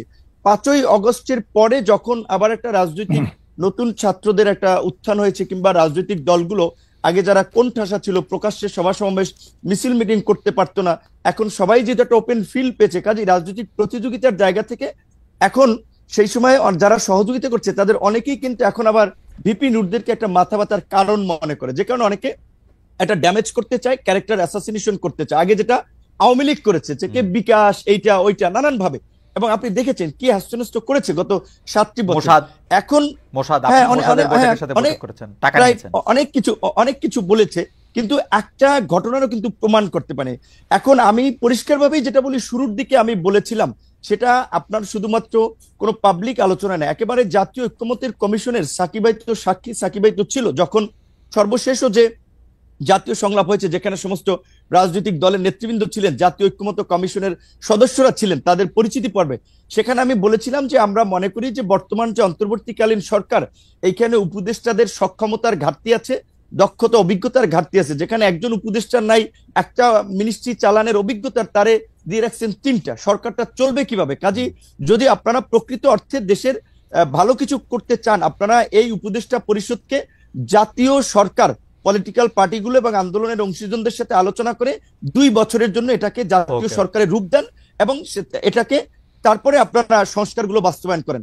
যেহেতু জাতীয় সরকারের পজিশনে আমি 2 বছরের সময়ের ক্ষেত্রে কিন্তু আমি একমত বলেছি, এবং এটা আওয়ামী লীগের আমলে আমি বলেছিলাম যে 2 বছরের জন্য জাতীয় সরকার। যেহেতু জাতীয় সরকার হয়নি, এখন একটা সরকার হচ্ছে নির্দিষ্ট আপনার বলা চলে বলয়ের লোকজনের, এবং সেখানে এই যে ছাত্ররা এনসিপি একটা দল গঠন করেছে, আবার এনসিপির 2 জন উপদেষ্টা আছে, তো এনসিপি সরকারের থেকে দল বানাবে, সরকারি সুবিধা নিয়ে দল বানাবে, এটা কি কোনো দল মানবে? যেই কারণে কিন্তু আমরা বলেছি শুরুর দিকে সরকারের যে গ্রহণযোগ্যতাটা ছিল বা রাজনৈতিক দলগুলোর যে সমর্থনটা ছিল, এখন কিন্তু সরকারের কিছু কর্মকাণ্ড উপদেষ্টাদের বক্তব্যে এখন সেই সমর্থনটা তারা হারাচ্ছে। সেই জায়গা থেকে আমি বলেছি যে শুরুর দিকে আমরা 2 বছর জাতীয় সরকার, এবং গতকালকে আমাদের সংস্কার কমিশনের যে প্রস্তাবনা, সেখানেও আমরা বলেছি যে সরকার যদি আপনার এই সংস্কারগুলো বাস্তবায়ন করতে চায়, তবে অবশ্যই এই সরকারকে জাতীয় সরকারে রূপান্তর করে অধ্যাদেশের মাধ্যমে এই সংস্কারগুলো বাস্তবায়ন করবে রাজনৈতিক ঐক্যমত্যের ভিত্তিতে, অন্যথায় তারা পারবে না। কিন্তু সেই জায়গা থেকে আমি এইটুকু বলবো যে যারা এখন সত্যিকার অর্থে যারা এই এনসিপি কে কেন্দ্র করে কিছু নতুন সুবিধাভোগী লোকও তৈরি হয়েছে, যারা আগে কোনোদিন মিছিল মিটিং এ দেখিনি, রাজপথে দেখিনি, এখন তারা সমন্বয়ক, বড় বড় নেতা, এখন তারা মনে করছে যে আমরা যারা নির্বাচনের কথা বলছি তাদের খাবার তো বন্ধ হয়ে যাবে। যেই কারণে অনেকে ইন্টেনশনালি সোশ্যাল মিডিয়ায় এই ক্যাম্পেইনটা করছে যে বিপিন নূর সকালে এক কথা বলে বিকেল এক কথা। ঠিক আছে, আপনার বক্তব্য পরিষ্কার। সোশ্যাল মিডিয়াতে একেবারেই এটা অনেকের উদ্দেশ্যপ্রণোদিতভাবে ক্যাম্পেইন, রাজনৈতিকভাবে ড্যামেজ করার জন্য, চরিত্র হনন করার জন্য। এইটুকু আমরা বলতে পারি। খালেদ ভাই, আপনাকে আওয়ামী লীগের আমল আমার মনে আছে মির্জা ফখরুল ইসলাম আলমগীর সাহেব আপনার একটা প্রোগ্রামে এসে বলছিল যে আপনার এই প্রোগ্রামটাতে তারও ভালো লাগে। এখন দেখেন আপনাকে কিন্তু অনেকে গালি দিচ্ছে, আবার আওয়ামী লীগের দালাল ফ্যাসিবাদের দোষর বলে। অথচ আপনি যখন আওয়ামী লীগের আমলে ছাত্রলীগ কিংবা অনেককে এসে করা প্রশ্ন করেছেন, তখন আমরা তালি দিয়েছি, এখন আবার আমরা গালি দিচ্ছি। এই যে আমাদের যে একটা স্বভাব, এই যে একটু বলি খালেদ ভাই, এই যে আমাদের যে মানে বলবো যে সস্তা একটা যে স্বভাব, আমার পক্ষে গেলে তালি, বিপক্ষে গেলে গালি, এইখান থেকে যদি আমরা জাতিকে বের করে নিয়ে আসতে না পারি, আমাদের সোসাইটিকে যদি সচেতন না করতে পারি, তাহলে কিন্তু আমরা যে নতুন বাংলাদেশ বিনির্মাণের কথা বলছি, রাষ্ট্র সংস্কারের কথা বলছি, এগুলো কিন্তু টেকসই হবে না। আমাদের মানসিকতার পরিবর্তন। আমার মনে হয় যে এই ব্যাপারে কোনো সন্দেহ নাই। তবুও সোশ্যাল মিডিয়াতে যেহেতু আমার বিরুদ্ধে একটা সোশ্যাল মিডিয়াতে কথা আছে, যদিও এই প্রশ্ন আপনাকে অনেকবার করেছি, তারপরেও এই প্রশ্ন আপনাকে আরেকবার করছি, এটা যদি আপনি হ্যাঁ বা না বাইনারিতে জবাব দেন তাহলে এটার সুবিধা। আপনি কি আসলেই মোসাদের টাকা পেয়েছেন জনাব নূর? অনেকে বলেছেন এই প্রশ্নটা আপনাকে করি না, আপনাকে প্রশ্নটা আগে আমাদের, আপনি হ্যাঁ বা না বলে দেন, আমার ব্যাখ্যা দেওয়ার দরকার না। না আমি ব্যাখ্যা দেওয়ার দরকার আমাকে। এই কথাগুলো বারবার আনাই হচ্ছে আমাদের রাজনৈতিক ড্যামেজ করার জন্য। আসলে এইটা নিয়ে অনেক উত্তর দিয়েছি, ব্যাখ্যা দিয়েছি। আমি এটা বলবো যে যারা এগুলা আমার বিরুদ্ধে অভিযোগ যে আমি আপনাকে নাকি এই প্রশ্ন কখনো করি নাই, যদিও আমি আপনাকে এই প্রশ্ন অসংখ্যবার করছি। আমার বিরুদ্ধে এটা হচ্ছে আপনার অভিযোগ। অর্থাৎ আপনি কি না বললেন কিনা যে না, মানে না বলছেন না হ্যাঁ বলছেন, সেটা একটু বলুন। এটা তো প্রমাণ ভাই, এটা অসংখ্যবার বলেছে, এটা বিভ্রান্তিকর বিষয়, এটা একটা প্রোপাগান্ডা ছিল, সেটা তো প্রমাণ। ওকে, ঠিক আছে। আমার কাছে আমি একটু জনাব জোনায়েদ সাকির কাছে যাই। জনাব জোনায়েদ সাকি, একটা জিনিস হলো যে অনেকের আশঙ্কা থাকলেও দেখেন বাংলাদেশের রাজনীতিতে যারা সক্রিয় রাজনীতিবিদ আছেন, আমি জোনায়েদ সাকি ভাইকে আমার মানে আমি আমি আমি ওনার সবচেয়ে ঘনিষ্ঠ বলে বিভিন্ন জায়গায় দাবি করি, অনেক জায়গায় এক লাইন উপরে গিয়া বন্ধুও বলি, যদিও সাকিব ভাই আমার থেকে অল্প একটু বড়। কিন্তু আমি আপনার কাছে এই প্রশ্নটা করতে চাই সাকিব, আপনি তো দীর্ঘ এটা বলে কি সাকিবের পক্ষে আপনার অবস্থানটা জানাই দিলেন? হ্যাঁ, আমি সাকিবের পক্ষে অলওয়েজ। কিন্তু আমি প্রশ্নটা করতে চাই যে আপনি তো আসলে রাজনীতিকে বিশ্লেষণও করেন, তো সেই ক্ষেত্রে 5 আগস্টের পরে যে একটা জরুরি অবস্থা জারি হয় নাই, সেনাবাহিনী যে আসলে একটা কি ক্ষমতার মধ্যে এটা বসে নাই, এটার একটা সিগনিফিকেন্স ছিল, যেটা আপনার সঙ্গে আমার সঙ্গে অনেকবার আলোচনা হয়েছে। কিন্তু অন্তর্বর্তীকালীন সরকার গঠন থেকে দেশ পরিচালনায় সেনাপ্রধান সেনাবাহিনী প্রত্যক্ষভাবে জড়িত। এমনকি আমরা জনাব হাসনাত আব্দুল্লাহর কথা কিন্তু আইএসপিআর এর বক্তব্য দিয়ে অস্বীকার করা হয় নাই, বলা হয়েছে যে একটা অন্য পরিস্থিতিতে এই কথাটা বলা হয়েছে। কিন্তু এই যে প্রকাশ্যে অপ্রকাশ্যে মিটিং করা, নির্বাচন নিয়ে মন্তব্য করা, কে থাকবে না থাকবে এটা বলা, এইটা এই ক্যান্টনমেন্টের এই সক্রিয়তা আপনি কিভাবে দেখেন সাকিব ভাই? আমাদের অনেকগুলি প্রশ্ন আছে, আপনি যদি একটু ছোট করে বলেন। আমি একটু নূরকেও জানতে চাইবো যে আসলে ক্যান্টনমেন্টের এই সক্রিয়তা বাংলাদেশের রাজনীতির জন্য বা আপনি কিভাবে দেখেন সাকিব ভাই? আচ্ছা, আপনার আগের বিষয়ে যেটা আপনি বললেন মাথার উপর দিয়ে গেছে, সে বিষয়ে কিছু কথা বলতে চাই, তবে এই প্রশ্নটাকে আমি দ্রুত উত্তর দিয়ে নিই। জি, দেখুন, আমরা তো গণতান্ত্রিক রাজনীতি চাই এবং সেইখানে সেনাবাহিনীর রাজনীতিতে হস্তক্ষেপের কোনো সুযোগ নেই। সেনাবাহিনী দেশ রক্ষার কাজ করবে, তার পেশাদার সেনাবাহিনী হিসেবে গড়ে উঠবে, তার মর্যাদা, সেই প্রতিষ্ঠানকে গড়ে তোলা আমাদের কর্তব্য। এখন এই যে 5ই আগস্টের আগে সেনাবাহিনীর যে ভূমিকাটা, সেটা একটা পর্যায়ে এসে অনেকটা খুবই গুরুত্বপূর্ণ জায়গায় চলে এসেছিল। সেনাবাহিনী জনগণের উপর গুলি চালাবে নাকি সেনাবাহিনী আসলে এই জনগণকে মানে জনগণের সাথে একটা মুখোমুখি হবে না, সেই জায়গাটাতে সেনাবাহিনী সিদ্ধান্ত নিয়েছে যে তারা জনগণের মুখোমুখি হবে না এবং তারা জনগণের উপর গুলি চালাবে না। সেটা আমরা সেনাপ্রধানের মিটিং এর মধ্য দিয়ে সেনাবাহিনীর সাথে মিটিং এর পরে তার বক্তব্য শুনেছি। এবং একদিক থেকে বলা চলে যে এই অভ্যুত্থানের জনগণের যে উত্থানটা ঘটেছে তার সাথে সেনাবাহিনীও একভাবে কি বলতে পারেন যে তার সাথে যুক্ত হয়ে পড়েছে অথবা তার সমর্থনে এসে দাঁড়িয়েছে। এবং এইখানে আমরা যখন অন্তর্বর্তী সরকার গঠিত হয়েছে সেই ক্ষেত্রেও তাদের একটা মানে এই অন্তর্বর্তী সরকারের কে সমর্থন করা, তাকে সফল করে তোলার জন্যই তারা তাদের ঘোষণাটা দিয়েছে। তো এই ক্ষেত্রে যেটা হয় যে সেনাপ্রধানের সাথে যদি কেউ গিয়ে কোনো আলোচনা করতে চায়, আলোচনা করে, তাহলে তো সেটা মানে এখন তাদের দায়িত্বের ব্যাপার। তো সেই দিক থেকে তিনিও একটা প্রতিষ্ঠান চালান। এক হচ্ছে তিনি বলতে পারেন যে আমি কারোর সাথে আলোচনা করব না, আরেকটা হচ্ছে যে তার সাথে কেউ আলোচনা করতে গেলে তিনি তার মতামত দিতে পারেন। তো তার মতামতের জায়গাটি যেটা আমরা মানে মোটামুটি পাবলিকলি শুনেছি যে তিনি একটা এই সরকারের যে কর্মকাণ্ড সেটাকে তারা তাদের প্রতিষ্ঠানের জায়গা থেকে সর্বাত্মক সহযোগিতা এবং সফল করার জন্য কাজ করছেন এবং তারা রাজনৈতিক উত্তরণটা নির্বাচনের মধ্য দিয়ে যে পলিটিক্যাল গভর্নমেন্ট আসবে সেই প্রক্রিয়াটাকে চান। সেটা সেনাপ্রধানের বক্তব্যের জিস্ট হিসাবে আমি যদি বলি, তো সেটা বলার ক্ষেত্রে এটা ঠিক যে আপনি আইনি দিক থেকে দেখলে সাধারণ মানে বাস্তবতায় গণতান্ত্রিক প্রক্রিয়ায় এই ধরনের সেনাপ্রধানের বক্তব্যটাই আসলে মানে আসার কথা না, কিন্তু যে বাস্তবতার মধ্যে এসছে তিনি হয়তো কোথাও বলেছেন এবং সে বিষয়ে প্রতিক্রিয়াও হয়েছে সমাজে। আমার মনে হয় যে এই বিষয়ে সরকার এবং সেনাবাহিনী আলোচনা করে তাদের নিজস্ব যে জুরিসডিকশন, তাদের নিজ নিজ কাজের এলাকা এবং এখতিয়ার সেটা ঠিক করে নেবেন এবং সেটাই হয়তো মঙ্গল হবে। আমি একটু ফিরি আপনার ইয়েতে, আপনার মাথার উপর দিয়ে যেটা গিয়েছে।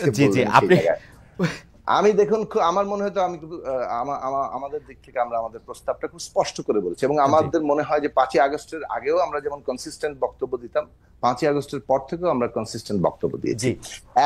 আমরা বলেছি যে আমাদের ন্যূনতম জাতীয় ঐক্য রক্ষা করতে হবে। ফ্যাসিবাদী সরকারের পতনের পরে ফ্যাসিবাদ ঐক্যমতকে বিলোপ করে একটা গণতান্ত্রিক ব্যবস্থা নির্মাণ করতে হলে আমাদের ন্যূনতম জাতীয় ঐক্যমত্য রক্ষা করতে হবে, মানে যারা ফ্যাসিবাদ বিরোধী শক্তি তাদের মধ্যে। জি, এবং গণতন্ত্রের মধ্যে প্রতিযোগিতা প্রতিদ্বন্দ্বিতা থাকে, কিন্তু সেটা যাতে এই ঐক্যমত্যকে ছাপিয়ে না যায়, এটা হচ্ছে প্রথম জায়গা। দ্বিতীয় জায়গা হচ্ছে আমরা বলেছি যে সংস্কার করতে হবে, নির্বাচনের জন্য সংস্কার দরকার, এবং সংস্কার সম্পন্ন করা, চূড়ান্ত করার জন্য নির্বাচন দরকার, কারণ আলটিমেটলি একটা পার্লামেন্টে রাটিফাই করতে হবে সবকিছু। সবকিছু এখন যখন বোঝেন, তারপর আমরা বলেছি যে এই যে আমাদের ন্যূনতম যে ঐক্যমত্য হবে সেগুলো জাতীয় সনদ হবে, তার একটা অংশ নির্বাহী আদেশেই সম্পন্ন করা সম্ভব, আর সংবিধান পরিবর্তনের প্রশ্নটি ঐক্যমত্য অঙ্গীকার এবং অর্ডিন্যান্স করে সংসদে সেটাকে যাতে পরিবর্তন করা হয়, সেই জায়গায় নিয়ে যাওয়া দরকার। সেই জন্য সংসদ নির্বাচনটা যে সংবিধান সংস্কার পরিষদের, আমি কিন্তু সংস্কার পরিষদের নির্বাচন আমরা চাচ্ছি, সেটাও বলেছি। এবং আমরা বলেছি যে এটা ডিসেম্বর থেকে জুন পর্যন্ত বর্তমান অন্তর্বর্তী সরকার, খোদ প্রফেসর ডক্টর মোহাম্মদ ইউনূস, তিনি যে সময়সীমা ঠিক করেছেন তার মধ্যে এটা সম্ভব। তার মানে আমরা মনে করি যে এই সংস্কার শেষ করে ডিসেম্বর থেকে জুনের মধ্যেই নির্বাচন করা সম্ভব। এবং আমাদের সম্ভব, আপনি কোনটা চান সেইটা জানতে চাইছিলাম, কারণ হচ্ছে যে ডক্টর ইউনূস ক্ষমতায় থাকতে চায় নাই, আসতেই চায় নাই। উনি তো ওনার বক্তব্য তো, আমরা যখন সম্ভব বলি তার মানে এটা আমরা চাই, এবং আমরা কেন চাই বলি এইবার পরিষ্কার হয়েছে, স্পষ্ট বলেছি যে গণতান্ত্রিক ব্যবস্থা গড়ে তোলাটা, অর্থাৎ সিস্টেম বিল্ড আপ করা, যেখানে ক্ষমতা হস্তান্তরের শান্তিপূর্ণ পথ থাকবে, জনগণকে জয় করে জনগণের প্রতিনিধি আকারে ক্ষমতা, এইটা নির্মাণ করতে হবে। সেটা নির্মাণ করাটা জরুরি। একজন ব্যক্তি যত ভালোই হন না কেন, যত দক্ষ প্রশাসক, যত বেশি হন না কেন, শেষ পর্যন্ত যদি জনগণের এই গণতান্ত্রিক ব্যবস্থা আমরা তৈরি করতে না পারি, সেটা টেকসই হবে না। ফলে গণতান্ত্রিক ব্যবস্থা তৈরি করাটা আমাদের কাজ। এবং প্রফেসর ডক্টর মোহাম্মদ ইউনূস, তিনি যে মাপের ব্যক্তি, সারা দুনিয়াতে তার যে অবস্থান, বাংলাদেশে তার যে অবস্থান, এবং তার যে এই সময়কালে তিনি যে আমাদের সামনে তার যে সহমর্মিতা, তার যে সবকিছু মিলে তিনি যা এখন পর্যন্ত দেখিয়েছেন, আমার মনে হয় যে এটা তিনি তার কথাতেই এখন পর্যন্ত যেহেতু অটল আছেন, সেটার উপরে আমরা আস্থা রাখি। এক, দুই হচ্ছে যে বাংলাদেশে তিনি একটা গণতান্ত্রিক উত্তরণ সাফল্যের সাথে তৈরি করতে পারলেন, মানে সম্পন্ন করতে পারলেন। এই দৃষ্টান্তটা স্থাপিত হওয়া খুব জরুরি। এখন যদি ডক্টর ইউনূসের মনে হয় বা আমাদের মনে হয় যে গণতন্ত্রের পথে উন্নয়নে সফলতা পেতে হলে তিনি আরো 3 বছর যদি এখানে থাকেন, তাহলে গণতান্ত্রিক প্রক্রিয়ায়, গণতান্ত্রিক দলগুলিও গণতান্ত্রিক প্রক্রিয়ায় আসতে, এই বিষয় এক্স্যাক্টলি আমি শেষ করে আপনার প্রশ্ন বুঝে ফেলেছি। আমি এই বিষয়টা স্পষ্ট করেছি যে এইটা কিভাবে নির্ধারিত হবে, তার একটা পদ্ধতিগত জায়গা লাগবে। নির্ধারিত হবে, টেনিয়ার নির্ধারিত করার জন্য সকল রাজনৈতিক এবং শ্রেণী পেশা, স্টেক হোল্ডার, যারা অভ্যুত্থানের অংশ, তাদের প্রত্যেকেরই সম্মতি লাগবে, কারণ সম্মতির ভিত্তিতে উনি, মানে প্রত্যেকের সম্মতি লাগবে, মানে এনসিপি তো সম্মতি দিয়েই দিছে, এখন সাকিব ভাইয়ের আর বিএনপি সম্মতি লাগবে, তাইলেই হবে। আর কে, আর বাকিদের তো আর গণনার মধ্যেই নাই। ও নূর আছে, নূরের গণনাও আছে। আচ্ছা, আমি আসছি আবার সাকিব ভাই, আমাদের অনেকগুলি প্রশ্ন জমে গেছে। নূর আজকে পেছ লাগাইছে, নূর আজকে দেরি করে আইসা পেছ লাগাইছে। নূর একটু খুব দ্রুত কবেন কিনা, আমাদের অনেকগুলি ব্যাপার আছে, সেই জন্য আপনাদের দুজনের মতামতে আমরা একটু শুনতে চাই যে ক্যান্টনমেন্টের রাজনীতির ওই প্রশ্নটা যদি আপনি বলতেন যে ক্যান্টনমেন্ট আসলে রাজনীতিতে প্রভাব বিস্তার করতেছে কিনা বা করা উচিত কিনা, একটু যদি সংক্ষেপে বলেন। অনেকগুলি প্রশ্ন জমে গেছে নূর। এখন আমি ছাত্র নেতাদের মতো যদি সস্তা কথা বলি, তাহলে আমার অনেক পজিটিভ কমেন্টস করবে, অনেকে বাহাবা দিবে, কিন্তু আমি বাস্তবতার নিরিখে আমি যেটা বুঝেছি, দেখেছি আমার এইটুকু বয়সে, বাংলাদেশের রাজনীতিতে ক্যান্টনমেন্টের মুক্তিযুদ্ধের পর থেকেই, বিশেষ করে সেটা সামরিক সরকার কিংবা রাজনৈতিক প্রত্যেকটি সরকারে তাদের একটা প্রভাব ছিল, এবং এই সরকার গঠনের ক্ষেত্রেও তাদের প্রভাব রয়েছে, এটা বাস্তব, এটা অস্বীকার করা ওয়ে নেই। তো কাজেই সেখানে সরকার আপনার পরিচালনার ক্ষেত্রে ক্যান্টনমেন্টের আপনার পরামর্শ, মতামত থাকতে পারে, এটা ন্যাচারাল। কিন্তু যেই বিষয়টি নিয়ে জলগুলো হচ্ছে কিংবা আলোচনা হচ্ছে, সেখানে আমার একটা বিষয় হচ্ছে যে ওই আইএসপিআর এর বিবৃতিতে কিন্তু পরিষ্কার করেছে যে সেনা প্রধান কাউকে ডাকে নাই, ওই ছাত্র নেতারাই আগ বাড়িয়ে সেনা প্রধানের আপনার সাথে গিয়েছিল। আপনি বলছেন যে এটা একটা বাস্তবতা, এই ব্যাপারে আপনার বক্তব্য আমরা শুনছি। আপনি একটু মজার বক্তব্য শুনেন। আমাদের একজন দর্শক বলেছেন যে মহিউদ্দিন, আপনি 18 সালে বলেছিলেন আমি যদি নূরকে একটি কঠিন প্রশ্ন করি তাহলে আমাকে 100টিরও বেশি গালিগালাজের মুখোমুখি হতে হয়। এখন নূর আপনাকে একটি গালি বা ভণ্ড, যাই হোক, ভণ্ড হয়ে গেছে নূর। আমি যেটি বলি, আপনি যে বললেন ছাত্র নেতাদের সস্তা কথা, আপনার বেশিরভাগ ছাত্র নেতা হচ্ছে আপনার ছাত্র নানা কারণে, এবং তারা আপনার পথই কিন্তু আসলে অনুসরণ করতেছেন। আপনি যেই পথ দেখিয়েছিলেন, এখন আপনি সেই পথ থেকে বেরিয়ে আপনি এখন একটা কাঠামোবদ্ধ অবস্থা, সেনাবাহিনী, ক্যান্টনমেন্ট, অনেক বেশি প্রাতিষ্ঠানিক, এরকম একটি জায়গা, একটি মুরব্বীর জায়গা নিচ্ছেন কিনা আপনি? না, মুরব্বীর জায়গা না। বাস্তব কথা হচ্ছে, শুনেন, আমি চাইলে এই সরকার যদি সেনাবাহিনীর সহায়তা ছাড়া রাষ্ট্র পরিচালনা কিংবা সামনে একটা অবাধ, সুষ্ঠু, নিরপেক্ষ নির্বাচন, এটা সম্ভব নয়। কাজেই শুধু শুধু প্রতিপক্ষ করে তো লাভ নাই। সেনাবাহিনী, পুলিশ বলেন, অন্যান্য প্রতিষ্ঠানগুলো বলেন, তাদের সাথে নিয়ে আলাপ আলোচনা এবং সবাই মিলেই একটা অবাধ, সুষ্ঠু, নিরপেক্ষ নির্বাচন, এই সংকট এবং সামনের ভবিষ্যৎ, এটা নির্ধারণ করতে হবে। সেখানে ছাত্র, এই দু চারজন ছাত্র যেভাবে সামরিক বাহিনীকে একটা প্রতিপক্ষ বানিয়ে দিয়েছিল এবং আরো দু চারজন ইউটিউবাররা বাইতুল মোকাররম থেকে ক্যান্টনমেন্ট অভিমুখে যাত্রা করার জন্য একটা উস্কানি দিয়েছিল, এটা যদি হইতো, বাংলাদেশে তো আরেকটা অন্যরকম পরিস্থিতি তৈরি হতো। সাকিব ভাই যেটা বলেছে, সেনাবাহিনী যদি এই আন্দোলনে শেষের দিকে সমর্থন না দিত, তাহলে গৃহযুদ্ধ হতো। আপনি বন্দুকের সামনে যদি সামরিক বাহিনীও যদি বলতো যে আগামী কালকে থেকে তারাও অস্ত্র, আপনারা তাদের সর্বাত্মক প্রস্তুতি নেমে যেত, কি পরিস্থিতি হতো চিন্তা করতে পারতেন? একটা নির্ঘাত গৃহযুদ্ধ। হয়তো আমরা জয়লাভ করতাম, সেটা ভিন্ন বিষয়, কিন্তু এই ব্লাডশেড থেকে রক্ষার জন্য সেনাবাহিনী তো একটা ইতিবাচক ভূমিকা নিয়েছে। যেমনি একটি ভূমিকাটি নিয়েছিল 90 সালে, যেমনি নিয়েছিল 75-এ, যেমনি নিয়েছিল 71-এ। সেই সেনাবাহিনীকে মুখোমুখি করার কোনো আমাদের আছে বলে আমি মনে করি। জনাব নূর, আপনার বক্তব্য পরিষ্কার। আমরা আবারও একটি কমন প্রশ্ন আপনাদের দুজনকে করতে চাই, এবার আপনাকে দিয়ে আমরা শুরু করতে চাই। ডক্টর ইউনূস সরকার প্রধান হিসাবে নরেন্দ্র মোদীর সঙ্গে বৈঠক করেছেন। এটি একটি বড় দিক কিনা বাংলাদেশের জন্য, এটা আসলে কতটা সিগনিফিকেন্ট, এটা নিয়ে একটা বলবেন। এটা এক ধরনের স্বীকৃতি, কেউ কেউ বলছেন। চীনে গিয়ে 7 সিস্টার্স নিয়ে তিনি যে বক্তব্য দিয়েছেন, সমুদ্র সুবিধা নিয়ে তিনি যে কথা বলেছেন, ল্যান্ডলক কান্ট্রি, এগুলিকে আপনারা সুবিধা করেন কিনা? বলা যায় এর প্রভাবে ট্রান্সশিপমেন্ট বাতিল করে দিয়েছে ভারত, এটাও দেখছেন কিনা? আমি জানি যে অনেক বড় প্রশ্ন, অনেক বড় প্রেক্ষাপট, কিন্তু নূর যদি একটু 2 মিনিটে বলতেন। আমরা একই প্রশ্ন সাকিব ভাই। আমি সংক্ষেপে বলবো, যেহেতু আমার একটা প্রোগ্রাম আছে। এটা হচ্ছে ডক্টর ইউনূসের সাথে প্রথমবারের মতো তিনি ক্ষমতা আসার পরে 8 মাসে ভারতের প্রধানমন্ত্রী নরেন্দ্র মোদীর সাথে একটা মিটিং হয়েছে। এটা ইতিবাচক, কিন্তু এটা খুব বড় আহামরি কোনো আপনার অর্জন হয়ে গিয়েছে সেটা আমি মনে করি না। আর এখানে স্বাভাবিকভাবেই একটা প্রতিবেশী দেশের সাথে তো বৈরী সম্পর্ক রেখে চলাটা কারোর জন্যই মঙ্গলজনক নয়। যদিও ভারত নিজের কারণেই আজকে বাংলাদেশের জনগণ তাদের সাথে একটা বৈরী পরিবেশ তৈরি হয়েছে। এখান থেকে উত্তরণে ভারতকে আমি মনে করি বেশি আন্তরিক হওয়া দরকার ছিল। সেখানে এই মিটিং এর কিংবা ইউনূস স্যার যে চীনে গিয়ে যে বক্তব্য দিয়েছেন, সেটা আমি মনে করি উনি বাংলাদেশের পক্ষ থেকে একটা শক্তিশালী অবস্থান ব্যক্ত করেছেন যে ইট মারলে পাটকেলটি খেতে হবে। সেই ক্ষেত্রে ভারতের এই ট্রান্সশিপমেন্ট বাতিল, এটা আলাপ আলোচনার মধ্যে দিয়ে, তাদের সাথেও আমাদের অনেক ইস্যু আছে, তারাও এখান থেকে অনেক বেনিফিট নিচ্ছে। সেখানে ভারত একেবারে আমাদেরকে কোণঠাসা করে ফেলবে সেটাও ভারত পারবে না। তবে আমরা চাই একটা উইন উইন জায়গা থেকে ডিপ্লোমেসিটা ওপেন করার জন্য, একেবারে বন্ধ করতে আমরা চাই না। ওকে, সাকিব ভাই, আপনি একটু সংক্ষেপে বা 1.5 মিনিটে বলবেন কিনা চীন সফর, ভারত সম্পর্কে মতামত, বিশেষ করে যদি আপনার পরিষ্কার না হয়ে থাকে, আমি আগের প্রশ্নে এক লাইন একটু বলি। না, ওইটা পরিষ্কার হয়েছে ভাই। আচ্ছা, ওইটা পরিষ্কার হয়েছে, আমি বুঝছি। আমার ধারণা দর্শকরাও বুঝেছেন, কারণ দর্শকদের মতামত আমি দেখতে পাচ্ছি যে এটি নিয়ে আর এই মুহূর্তে মন্তব্য করছেন। আপনি যদি ভারত সফর। আচ্ছা, আমি ভারতের বিষয়ে যখন প্রফেসর ডক্টর মোহাম্মদ ইউনূস আমাদের প্রধান উপদেষ্টা হিসেবে ভারতের প্রধানমন্ত্রী নরেন্দ্র মোদীর সাথে বৈঠক করতে গিয়েছেন, সে বিষয়ে আমরা তখন আমাদের বক্তব্য দিয়েছিলাম যে এই যে বৈঠক ওপেন হচ্ছে, এটাকে আমরা ইতিবাচক ভাবে দেখি। কারণ ভারত আমাদের নিকটতম প্রতিবেশী, এবং এই প্রতিবেশীর মধ্যে জনগণের মধ্যে একটা সম্পর্ক থাকতে হবে।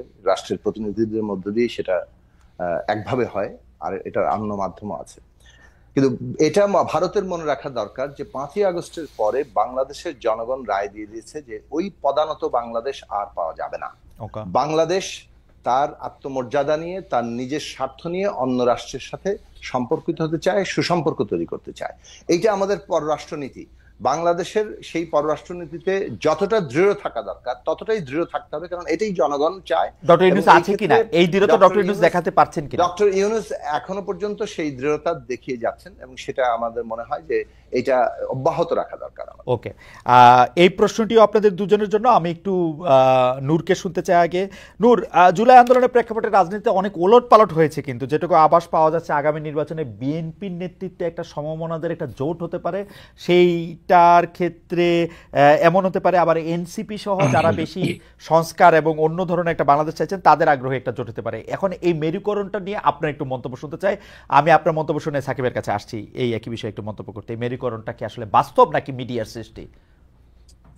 আন্দোলনের পরিচিত ছাত্র নেতারা একটা দল করেছে, আর এক অংশ আরেকটা দল করছে, সেই দল সরকার গঠন করবে কিংবা আরেকটা জোটের নেতৃত্ব দেবে, এইটা মিডিয়ার অতিরিক্ত আমি মনে করি বা অতি রঞ্জন বা অতি প্রচার। একটা দল গঠন করেছে, তারা এখন পর্যন্ত নিবন্ধনই পায় নাই, রাজনীতিতে এসেছে মাত্র কয়েকদিন, আগে তাদের ম্যাচুরিটি বা পরিপক্কতা তৈরি হোক, রাজনৈতিক ভাবে তারা গড়ে উঠুক।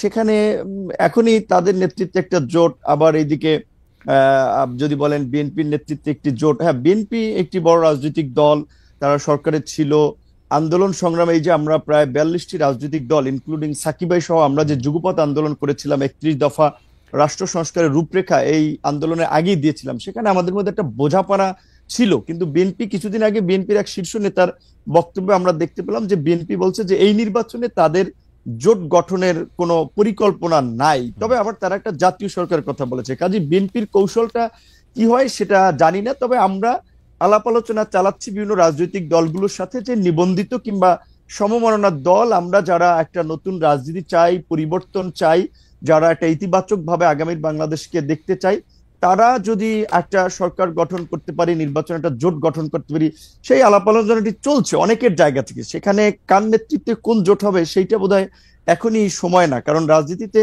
যদি ধরেন নির্বাচন ডিসেম্বরে হয় তাহলে এক ধরনের মেরুকরণ হতে পারে, ডিসেম্বর ওভার হলে আরেক ধরনের মেরুকরণ হতে পারে। আমি সহজ সরল ভাবে এটা মনে করি, মেরুকরণের এখনো অনেক সময় বাকি, অনেক জল অনেক দিকে গড়াবে আমার মনে হয়, যদি সময় যত যাবে তত বোঝা যাবে। সাকিব ভাই, আপনি একটু মন্তব্য করবেন, কিন্তু আমার একটা মানে পর্যবেক্ষণ আছে। পর্যবেক্ষণটা হচ্ছে এরকম, আন্দোলনের সময় জোনায়েদ সাকিব যত গুরুত্বপূর্ণ থাকেন, নির্বাচনের সময় ততটা গুরুত্বপূর্ণ থাকেন না। এটা আপনি খেয়াল করেছেন কিনা, এই মেরুকরণের প্রসঙ্গে যদি আপনি একটু বলেন।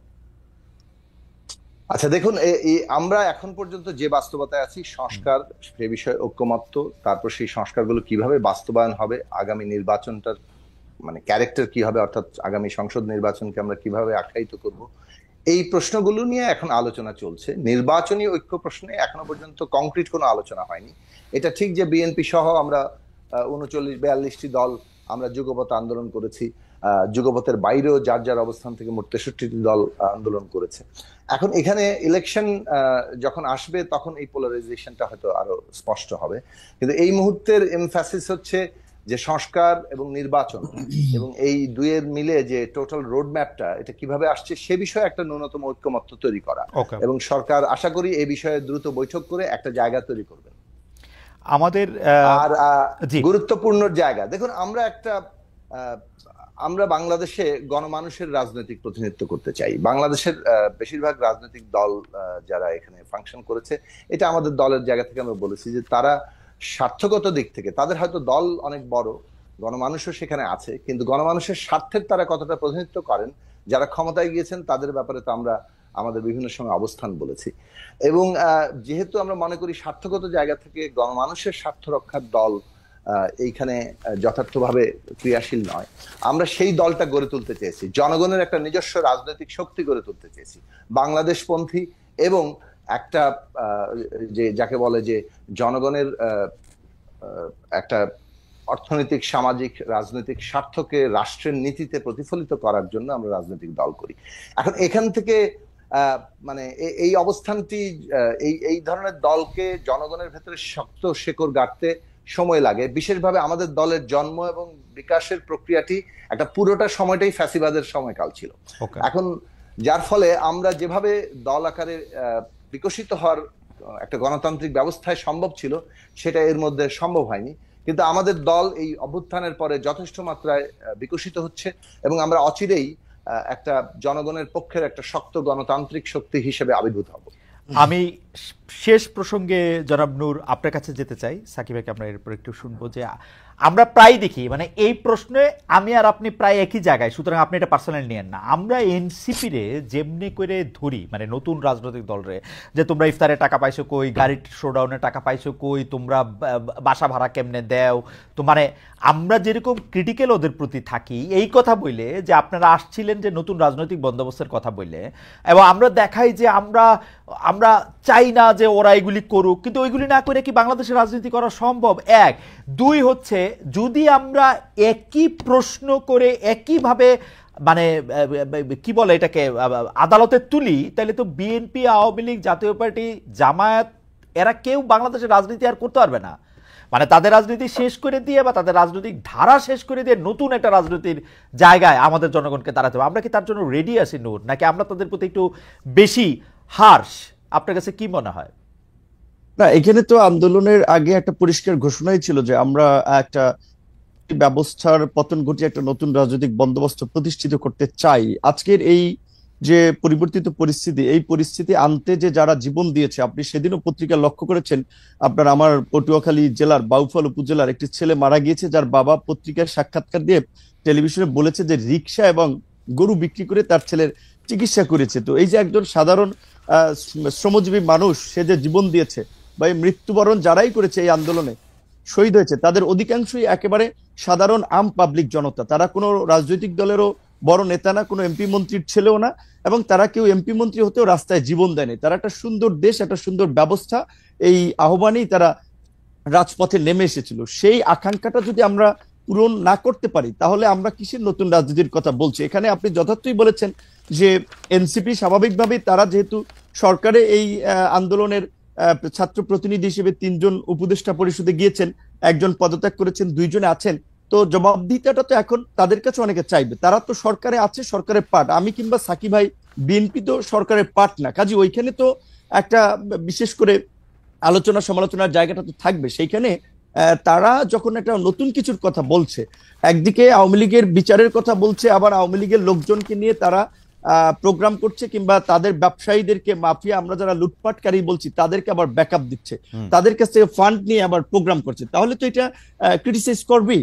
এবং এইখানে এতদিন হয় নাই 50 বছরে, তার মানে এখনো এইভাবেই যদি চলে তাহলে তো নতুন রাজনীতির দরকার নেই, তাহলে তাদের নতুন দল করারও তো দরকার নাই। মানুষ তো একটা পরিবর্তন চায়, সেখানে আমাদেরকে তো ন্যূনতম চেষ্টাটা করতে হবে যে বাংলাদেশের রাজনৈতিক দলের ফান্ডিং সিস্টেম এইটা পরিবর্তন করতে যাই আমরা গালি শুনি যে আমরা বিকাশে টাকা তুলি। আমরা তো বলেছি যে রাজনৈতিক দলের অনুদান জনগণ দিবে, আমরা সেই সিস্টেম চালু করবো। আমরা নির্বাচন কমিশনে প্রস্তাব দিয়েছি, এই যে কালো টাকার যে নির্বাচনে আধিপত্য, কোনো পোস্টার প্রচারণা প্রার্থী ব্যক্তিগতভাবে করতে পারবে না, নির্বাচন কমিশন করে দেবে এমন সিস্টেমে যেন কারো ব্যক্তিগত খরচের প্রয়োজন হয় না। আমরা জনগণকে সচেতন করি যে জনগণ যেন টাকার কাছে বিক্রি না হয়। কিংবা এই যে সরকারি কাজের ক্ষেত্রে দেখেন, এই সরকার ক্ষমতা এসেছে আজকে 8 মাস, সরকার শুরুর দিকে এসেই বোমা ফাটিয়েছে, আলোচনার জন্ম দিয়েছে যে উপদেষ্টারা আপনার সম্ভবত নভেম্বর মাসের মধ্যে সম্পদের হিসাব বিবরণী জমা দিতে বলেছে। কয়জন উপদেষ্টা দিয়েছেন? সরকারি কর্মকর্তা কর্মচারীদের সম্পদের হিসাব বিবরণী জমা দেওয়ার কথা বলেছেন, কয়জন বলেছেন? তো এই সরকারও তো রাজনৈতিক সরকারের মতো, তাহলে শেষ পর্যন্ত ওই কাউকে তুষ্ট করার জন্য যে না আমরা সরকারি কর্মকর্তা কর্মচারীর বিপক্ষে যেতে পারে সেটি নিয়ে আর আগালেন না।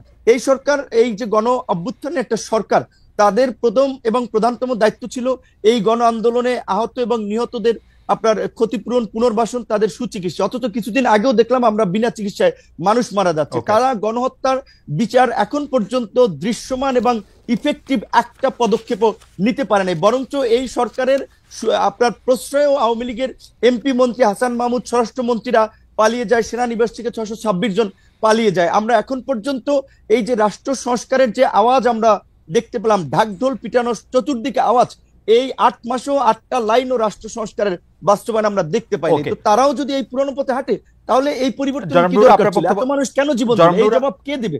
তার জন্য আমাদের পরিবর্তন অবশ্যই করতে হবে, পরিবর্তনের পথে হাঁটতে হবে। আমার যেটা একটা প্রোগ্রাম আছে, আমি বিদায় নিচ্ছি, খালেদ ভাই যদি মাফ করেন। না না, কোনো অসুবিধা নাই, আপনি শুধু প্রশ্নটি শুনে রাখেন। আমরা যারা জোনায়েদ সাকিকে শেষ প্রশ্ন করব। শেষ প্রশ্নটি হচ্ছে যে বাংলাদেশে আমরা দেখেছি যে বিএনপির সাথে হেফাজত ইসলামের সাথে একটি বৈঠক হয়েছে, বিএনপি এবং কি এনসিপির সাথেও হেফাজত ইসলামের একটা বৈঠক হয়েছে।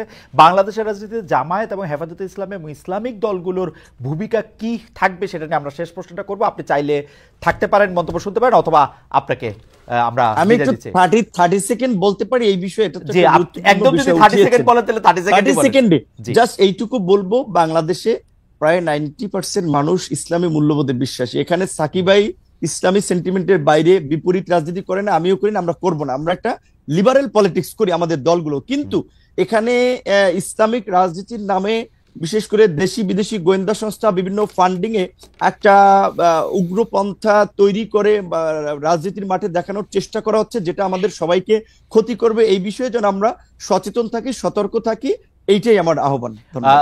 জনাব নুরুল হক নূর, আপনাকে অনেক ধন্যবাদ। আমি জনাব জোনাস সাকিকে প্রশ্নটি আবার একটু করতে চাই যে বাংলাদেশের রাজনীতিতে, জনাব নূর ইচ্ছা করলে আপনি চলে যেতে পারেন, যে বাংলাদেশের রাজনীতিতে জামায়াতে ইসলামী, হেফাজতে ইসলামী এবং ইসলামী দলগুলোর ভূমিকা আপনি কিভাবে দেখেন? এই যে আসছে ভবিষ্যতে তারা কতটা ফ্যাক্টর, তাদের সাথে কাদের জোট হবে এবং এই ধরনের রাজনীতিতে আপনি এটা কি মনে করেন?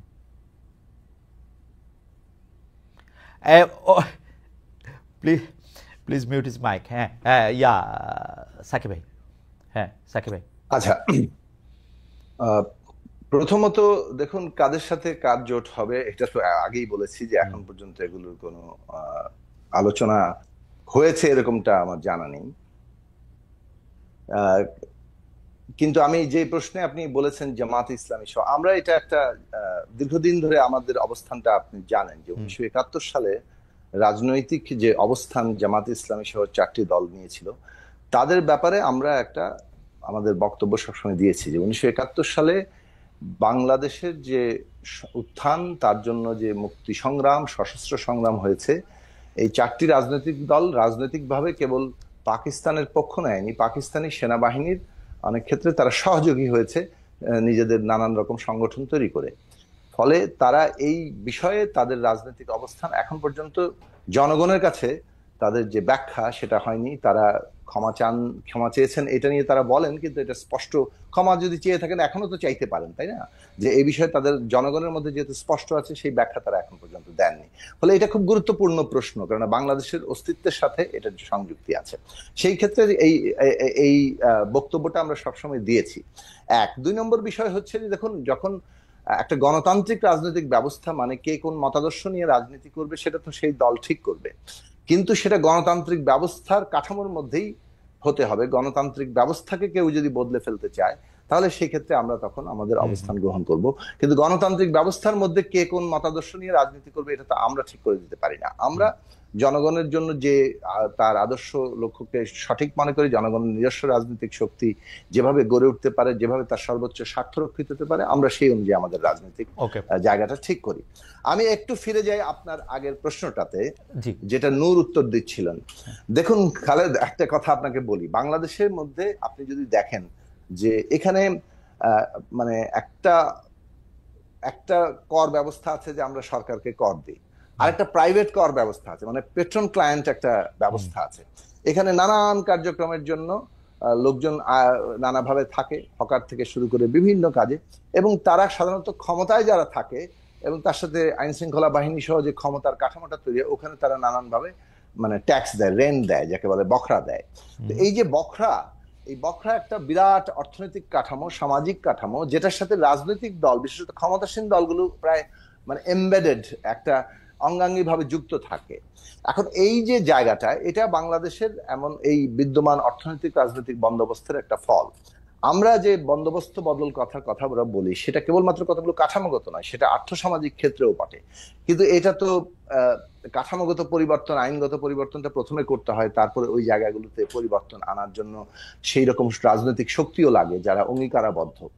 কিন্তু আমরা যখন নতুন রাজনৈতিক দল হিসেবে ছাত্রদের মধ্যে থেকে কখনো দল গড়ে উঠেছে, যেমন নূরদের দল যখন তৈরি হয়েছে, আমরা কিছুটা আগে থেকে রাজনীতি করি, সেই হিসাবে এক ধরনের বলতে পারেন তুলনামূলকভাবে অগ্রজ। সেই জায়গা থেকে আমরা কিন্তু নূরদেরকে স্বাগত জানিয়েছিলাম, এমনকি কিভাবে একসাথে কাজ করা যায় তার জন্য অনেক উদ্যোগ নিয়েছিলাম। এনসিপি গঠনের আগে তারা যখন রাজনৈতিক দল গঠনের চিন্তা করেছে, বা আনুষ্ঠানিক অনানুষ্ঠানিক সবভাবেই আমরা তাদেরকে স্বাগত জানিয়েছি, কেননা গণতান্ত্রিক ব্যবস্থায় তরুণরা যখন রাজনৈতিক দল সংগঠিত করে আসতে চায়, সেটাকে আমরা ইতিবাচক ভাবে দেখি, এবং এখনো আমরা তাদেরকে ওই ইতিবাচক জায়গা থেকেই দেখি। সে কারণে নিন্দা কিংবা ধরেন খুব বেশি মানে গালাগালি তো আমি করি না, তো সেই জায়গা থেকে আমরা কিন্তু কোনো অবস্থান নিই না। আমরা কোনো কোনো ক্ষেত্রে সতর্কতা জায়গাটা দেখানোর চেষ্টা করি। তার মধ্যে একটা বিষয় হচ্ছে এইটা, যেমন ধরুন আপনি যদি ক্ষমতা প্রদর্শন করেন তাহলে, এবং আপনার হাতে ক্ষমতা আছে, তাহলে কি হবে, ওই যে যারা ক্ষমতার সুবিধা নিতে চায় তারা আপনার সাথে এসে জড়ো হবে এবং ওই পেট্রন ক্লায়েন্ট সম্পর্কের মধ্যে ঢুকে পড়বে। তার ফলে আপনি যে নতুন বন্দোবস্ত করতে চান, আপনার কাঠামোটা এমন ভাবে দাঁড়িয়ে যাবে যে আপনি চাইলেও আর পারবেন না। মানে আপনার কাঠামোর ব্যাপারে আপনাকে সতর্ক থাকতে হবে। আপনি যদি একটা কাঠামোকে এমন ভাবে গড়ে তোলেন।